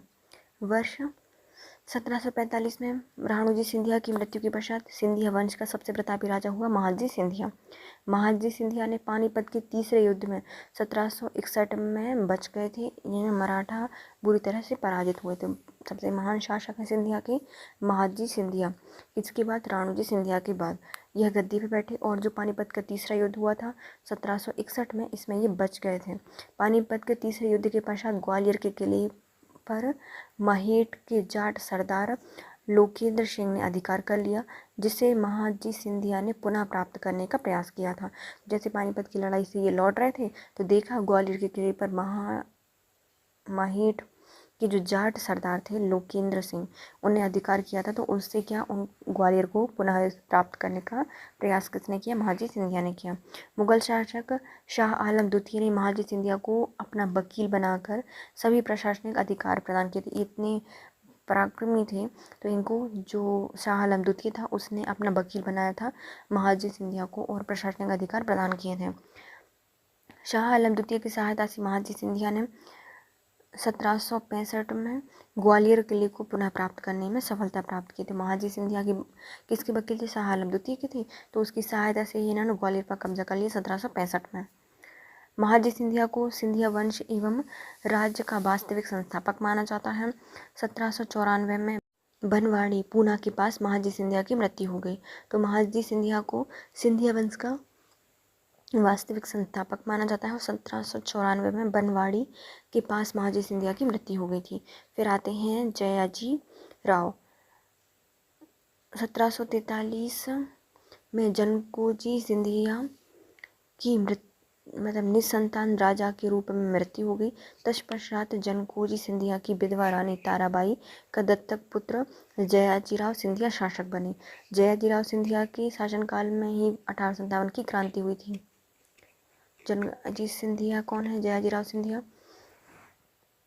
तो ये जो जनकोजीराव सिंधिया हैं और उनकी पत्नी थी विधवा ताराबाई, इनके दत्तक पुत्र थे। इनके समय 1857 की क्रांति हुई थी ग्वालियर में। जयाजी सिंधिया ने ग्वालियर में अंग्रेजों का साथ दिया था। जयाजीराव सिंधिया ने यूरोपियन वास्तुकला की इटालियन शैली में जय विलास पैलेस का निर्माण करवाया था। तो जयाजी राव सिंधिया के नाम पर जाता है हमारा इटालियन शैली में निर्मित जय विलास पैलेस का निर्माण करता रहे हैं ये। फिर आते हैं जीवाजीराव सिंधिया। वर्ष 1925 से 1948 में जीवाजीराव सिंधिया ने ही स्वतंत्र प्राप्ति के पश्चात ग्वालियर रियासत का विलय भारत संघ में कर दिया था। जब आज़ादी हुई तब कौन से जीवाजीराव सिंधिया थे? इन्होंने ही भारत में विलय पत्र पर साइन किए थे ग्वालियर के। इस प्रकार सिंधिया रियासत के शासक अपने कल्याणकारी कार्य, सांस्कृतिक एवं साहित्य योगदान के लिए जाने जाते हैं। मालवा क्षेत्र की प्रमुख चित्रकलाओं का वर्णन कीजिए। मालवा की लोक चित्रकला परंपरा अत्यंत समृद्ध गौरवशाली है। मालवा की पारंपरिक चित्रकला में हरियाली, अमावस्या, नाग पंचमी, दिवाली, दशहरा, जन्माष्टमी आदि के भित्ति चित्र बनाए जाते हैं। प्रमुख चित्रकला में आती है चित्रावण। चित्रावण बनाने वाले कलाकार एक विशेष जाति चित्र के होते हैं, जिन्हें विवाह के समय पर दीवारों पर चित्रण उभारने के लिए विशेष नेक के साथ बुलाया जाता है। यह मंगल कलश, बग्गी घोड़ा मतलब है ना, दूल्हा दुल्हन, कलश, दुल्हाती महिलाएं, हाथी पर दूल्हा दुल्हन, बारात, बैंड बाजा बजाने वाले, वहस पालकों, पशु पक्षी, बेल बूटे, गणेश, शंकर, पार्वती आदि देवताओं के चित्र बनाने के लिए बुलाया जाता है। उज्जैन में श्री धूल जी महाराज चित्रावण शैली के सबसे वरिष्ठ एवं शीर्ष स्थानीय चित्रकार हैं। इनके चित्र भारत भवन में जो संग्रह है उसमें भी देखे जा सकते हैं। चित्रावण क्या होता है, तो ये विवाह पर या फिर जो कुछ विशेष अवसर होता है, दिवाली पर दीवारों पर बनाने वाला चित्रावण होता है, जिसमें विशेष नेक के साथ इनको बुलाया जाता है कि ये बनाएंगे। ये क्या बनाते हैं, तो मंगल कलश बनाते हैं, बग्गी बनाते हैं, दूल्हा दुल्हन, कलश, दुल्हाती स्त्रियाँ, थाली, हाथी, घोड़ा, दूल्हा दुल्हन, बारात, बैंड बाजा, पालकी, पशु पक्षी, बेल बूटे, गणेश जी, पार्वती, शंकर, ये ऐसे देवी देवताओं के चित्र बनाते हैं। और सबसे प्रमुख चित्रकार हैं उज्जैन के धूल जी महाराज, जिनके चित्र हमें भारत भवन संग्रहालय में भी देखने को मिलते हैं। फिर आता है मांडना। निवाड़ एवं मालवा दोनों अंचल में भूमि आलंकन मांडना कलात्मक विधा है। इसकी कलाकार घरों की महिलाएं होती हैं। गांव की महिलाएं घरों के फर्श पर दीवारों को गोबर एवं मिट्टी से लीप कर उस पर गेरू एवं खाड़िया से कलात्मक आकृति मारने का कार्य करती हैं। तो मारना क्या होता है, तो मारना निमाड़ और मालवांचल दोनों में भूमि का आलंकन करना होता है। कलाकार होते हैं घरों की महिलाएं। इनमें फर्श पर घरों की दीवारों पर गोबर एवं मिट्टी से लीप करके गेरू एवं खाड़िया से कलात्मक चित्र बनाए जाते हैं। फिर आता है संजा। मालवा क्षेत्र में किशोरियों श्राद्ध पक्ष में दीवार पर गोबर, फूल पत्ती, चमकीली पत्तियों को सजाकर अलग अलग पारंपरिक आकृतियां बनाती हैं, उसे कहा जाता है संजा। सवनाही चित्रकला श्रावण माह में हरतालिका तीज के अवसर पर गोबर से बनाई जाती है, जिसमें जादू टोना की मान्यताओं को ध्यान में रखते हुए इसमें बचाने के लिए सवनाही बनाई जाती है। कहाँ पर, मालवांचल में। कब, श्रावण माह में हरतालिका की तीज पर गोबर से बनाई जाती है, जादू टोना को ध्यान में रखकर बनाई जाती है। दिवासा, यह मालवा क्षेत्र में प्रचलित प्रसिद्ध भित्ति चित्रकला है। दिवाली पर घर की दीवारों, आंगन में रंग रोगन से जो चित्र बनाए जाते हैं उन्हें दिवासा कहा जाता है। दिवासा प्रचलित भित्ति चित्रकला है। इस प्रकार मालवी लोक चित्रकला मध्य प्रदेश की कला एवं संस्कृति महत्वपूर्ण स्थान रखती है। तो मध्य प्रदेश में जो मालवा लोक चित्रकला है उसमें मध्य प्रदेश की कला एवं संस्कृति महत्वपूर्ण भूमिका रखती है। बुंदेलखंड रियासत पर प्रकाश डालिए। बुंदेला रियासत का उदय अयोध्या के राजा रामचंद्र के पुत्र लव के वंशज से माना जाता है। बुंदेला मूल रूप से काशी के गढ़वालों के वंशज थे, जो कि विंध्य क्षेत्र में भूभाग पर विंधीला कहलाए और कालांतर में अपभ्रंश होने के बाद ये बुंदेला हो गए। तो ये कौन थे, तो रामचंद्र जी अयोध्या के राजा राम के पुत्र लव के वंशज माने जाते हैं। ये मुख्य रूप से कहाँ के थे, काशी के गढ़वाल वंश से संबंधित है, लेकिन ये विंध्य क्षेत्र में आके बस गए, इसलिए विंधीला और बाद में ये बुंदेला कहलाए। संस्थापक था। बुंदेला रियासत की स्थापना सोहनपाल ने 13वीं शताब्दी में की थी। इसकी स्थापना किसके द्वारा की गई है, सोहनपाल के द्वारा 13वीं शताब्दी में। राजधानी मऊ और महोनी थी, मऊ महोनी इनकी राजधानी थी। मुख्य शासक रहे इसमें पहले आते हैं रुद्र प्रताप बुंदेला। रुद्र प्रताप सिंह बुंदेला ने 1501 से 1531 तक शासन किया है। यह बुंदेला वंश के सबसे प्रतापी शासक थे। इन्हीं के समय ओरछा राजवंश की नींव रखी गई थी और इन्हीं की साम्राज्य की सीमा कलिंजर से कालपी तक पहुंचा दी थी। तो ये कौन है, रुद्र प्रताप सिंह बुंदेला। कब तक? 1501 से 1531 तक शासन किया है, 30 वर्ष। और सबसे प्रतापी शासक ओरछा राजवंश की नींव रखी इनने। इन्हीं के समय इनकी साम्राज्य की सीमाएं कुलरिंजर और कालपी तक लगती थीं। मधु का शाह बुंदेला, यह बुंदेला मुगलों से स्वतंत्रता हेतु संघर्ष किए जाने के लिए जाने जाते, लेकिन बाद में सुरक्षा संधि इन्होंने कर ली थी। कौन है? मधु का शाह बुंदेला। इनका टाइम पीरियड रहा है 1554 से 1552 ईस्वी तक। बीर सिंह बुंदेला, बीर सिंह बुंदेला ने जहांगीर से मित्रवत संबंध बनाए थे। जहांगीर के कहने पर ही बीर सिंह बुंदेला ने 1602 में अबुल फजल की हत्या कर दी थी। बीर सिंह बुंदेला ने मुगल शासक जहांगीर के सम्मान में ओरछा में जहांगीर महल का निर्माण करवाया था। तो बीर सिंह बुंदेला क्या है? जहांगीर से मित्रवत संबंध थे। इनके कहने पर इन्होंने अबुल फजल की हत्या कर दी थी 1602 में। बीर सिंह बुंदेला ने मुगल शासक जहांगीर के साथ सम्मान में एक जहांगीर महल बनवाया था ओरछा में। बुंदेला रियासत की स्थापत्य में योगदान। मध्य प्रदेश में स्थापत्य में बुंदेली स्थापत्य का महत्वपूर्ण स्थान है। पहले आते हैं महल, तो राजा महल, जहांगीर महल, शीश महल, राय प्रवीण महल और सतखंडा महल प्रमुख हैं। दुर्ग में आते हैं सेवड़ा का दुर्ग, मऊ सिहोनिया का दुर्ग। मंदिर में राजा राम मंदिर, चतुर्भुज मंदिर, लक्ष्मी नारायण मंदिर, लक्ष्मी मंदिर, प्राणनाथ मंदिर और शिवगिरी मंदिर। तालाब में वीर तालाब, करण तालाब, अड़जाल ताल और बरुआ सागर ताल। इस प्रकार मध्य प्रदेश में बुंदेला रियासत ने अपने पराक्रम, युद्ध कौशल के लिए जाने जाते हैं। साथ ही मध्य प्रदेश में स्थापत्य में भी इनकी महत्वपूर्ण भूमिका रही है। तो इन्हें क्या क्या बनवाया है? महलों में राजा महल, जहांगीर महल, शीश महल, राय प्रवीण महल और सतखंडा महल। दुर्ग में शेवड़ा का दुर्ग, मऊ सिहोनिया का दुर्ग। मंदिर में राजा राम मंदिर, चतुर्भुज मंदिर, लक्ष्मी नारायण मंदिर, प्राणनाथ मंदिर और शिवगिरी मंदिर। तालाब में आते हैं वीर सागर, करण सागर, उड़जाल ताल, बरुआ ताल। गोंडवाना रियासत पर प्रकाश डालिए। मुख्य ये मध्य प्रांत के संपूर्ण पूर्वी भाग एवं संबलपुर की एक बड़ी क्षेत्र में गोंडों का साम्राज्य स्थापित हो गया था, जिसे गोंडवाना के नाम से जाना जाता है। इसमें आज के मध्य प्रदेश, छत्तीसगढ़, महाराष्ट्र के कुछ हिस्से शामिल हैं। तो मध्य प्रदेश में गोंडवाना वंश कहाँ तक था? तो जो मध्य प्रदेश का पूरा संपूर्ण पूर्वी भाग, संबलपुर में गोंडवाना साम्राज्य स्थापित था। गोंडवाना के नाम से इनका नाम पड़ा था। आज भी मध्य प्रदेश, छत्तीसगढ़ और महाराष्ट्र है, वहाँ के क्षेत्र में ये शामिल हैं। ठीक, मतलब उस समय संस्थापक थे 13वीं शताब्दी में यादव राय के द्वारा इसकी स्थापना की गई थी। तो गोंडवाना शासक या गोंडवाना रियासत की स्थापना यादव राय ने की थी 13वीं शताब्दी में। राजधानी थी इनकी गढ़ा।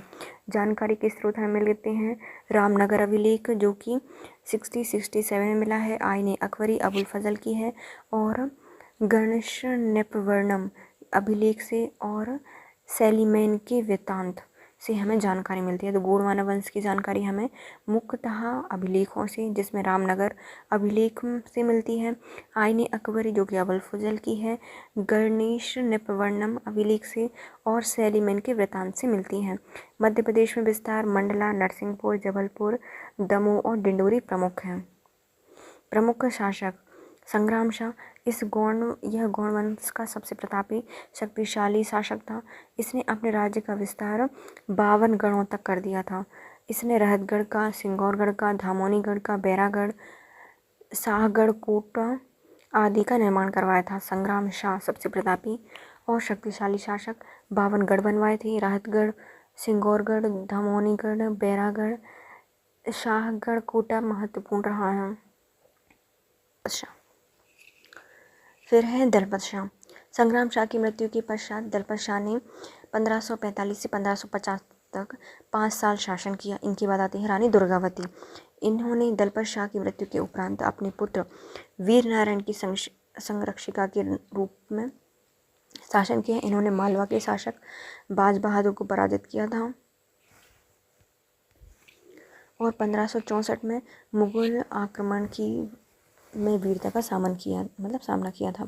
तो ये कौन है? रानी दुर्गावती है। दलपत शाह की मृत्यु के पश्चात यह वीर नारायण की संरक्षिका बनी और इन्होंने बाज बहादुर जो कि मालवा का शासक था उसको पराजित किया और 1564 में मुगल आक्रमण हुआ था, उसमें वीरता का सामना किया और नरहाई का युद्ध हुआ था जिसमें इनको वीरगति प्राप्त हुई थी। साहित्य एवं संस्कृति में योगदान, पहले आता है गुणवाना वंश। रियासत का शासक संग्राम शाह संस्कृत विद्वान था। इन्होंने रास रत्नमाला, इसकी विषय वस्तु है राजनीतिक साहित्य रचनाओं का समावेश है। तो संग्राम शाह है, इसके द्वारा क्या लिखी गई है? संस्कृत में रास रत्नमाला लिखी गई है जो कि राजनीतिक साहित्यिक रचना है। गुणवाना वंश में विभिन्न विद्वान संरक्षण दिया था जैसे कि दामोदर ठाकुर, पद्मनाथ भट्टाचार्य। ये दुर्गावती प्रकाश की रचना की है। किसने? पद्मनाभ भट्टाचार्य ने। तो इतना भ्रष्टाचार हो रहा है तो उस टाइम भी दुर्गावती को कोई पहचान नहीं मिलती, लेकिन पद्मनाभ भट्टाचार्य के लेखों से, जिन्होंने दुर्गावती प्रकाश लिखा है, इससे जानकारी मिलती है। दामोदर ठाकुर भी गोंडवाना शासकों के संरक्षक रहे हैं, विद्वान संरक्षक थे। शासकों ने तांबे, चांदी, सोने के सिक्के जारी किए थे। इसमें देवनागरी के साथ तेलुगु लिपि का भी आलंकन किया गया है। तो शासकों ने तांबे, सोने, चांदी के सिक्के जारी किए थे। देवनागरी के साथ तेलुगु लिपि का अंकन किया गया है।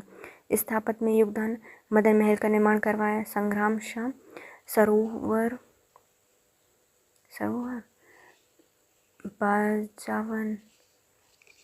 बिजावन मठ बनवाया जो कि तांत्रिक विद्या के लिए जाना जाता है। काला पहाड़, बादल महल, रानी बेगम का महल, मोती महल और नरेंद्र शाह का किला भी इनकी स्थापत्य में जाना जाता है। तो मदन महल का निर्माण करवाया संग्राम शाह, सरोवर बनवाई, बिजावन मठ बनवाए तांत्रिक विद्या के लिए, काला पहाड़, बादल महल, रानी बेगम का महल, मोती महल और नरेंद्र शाह का किला भी निर्माण करवाया था।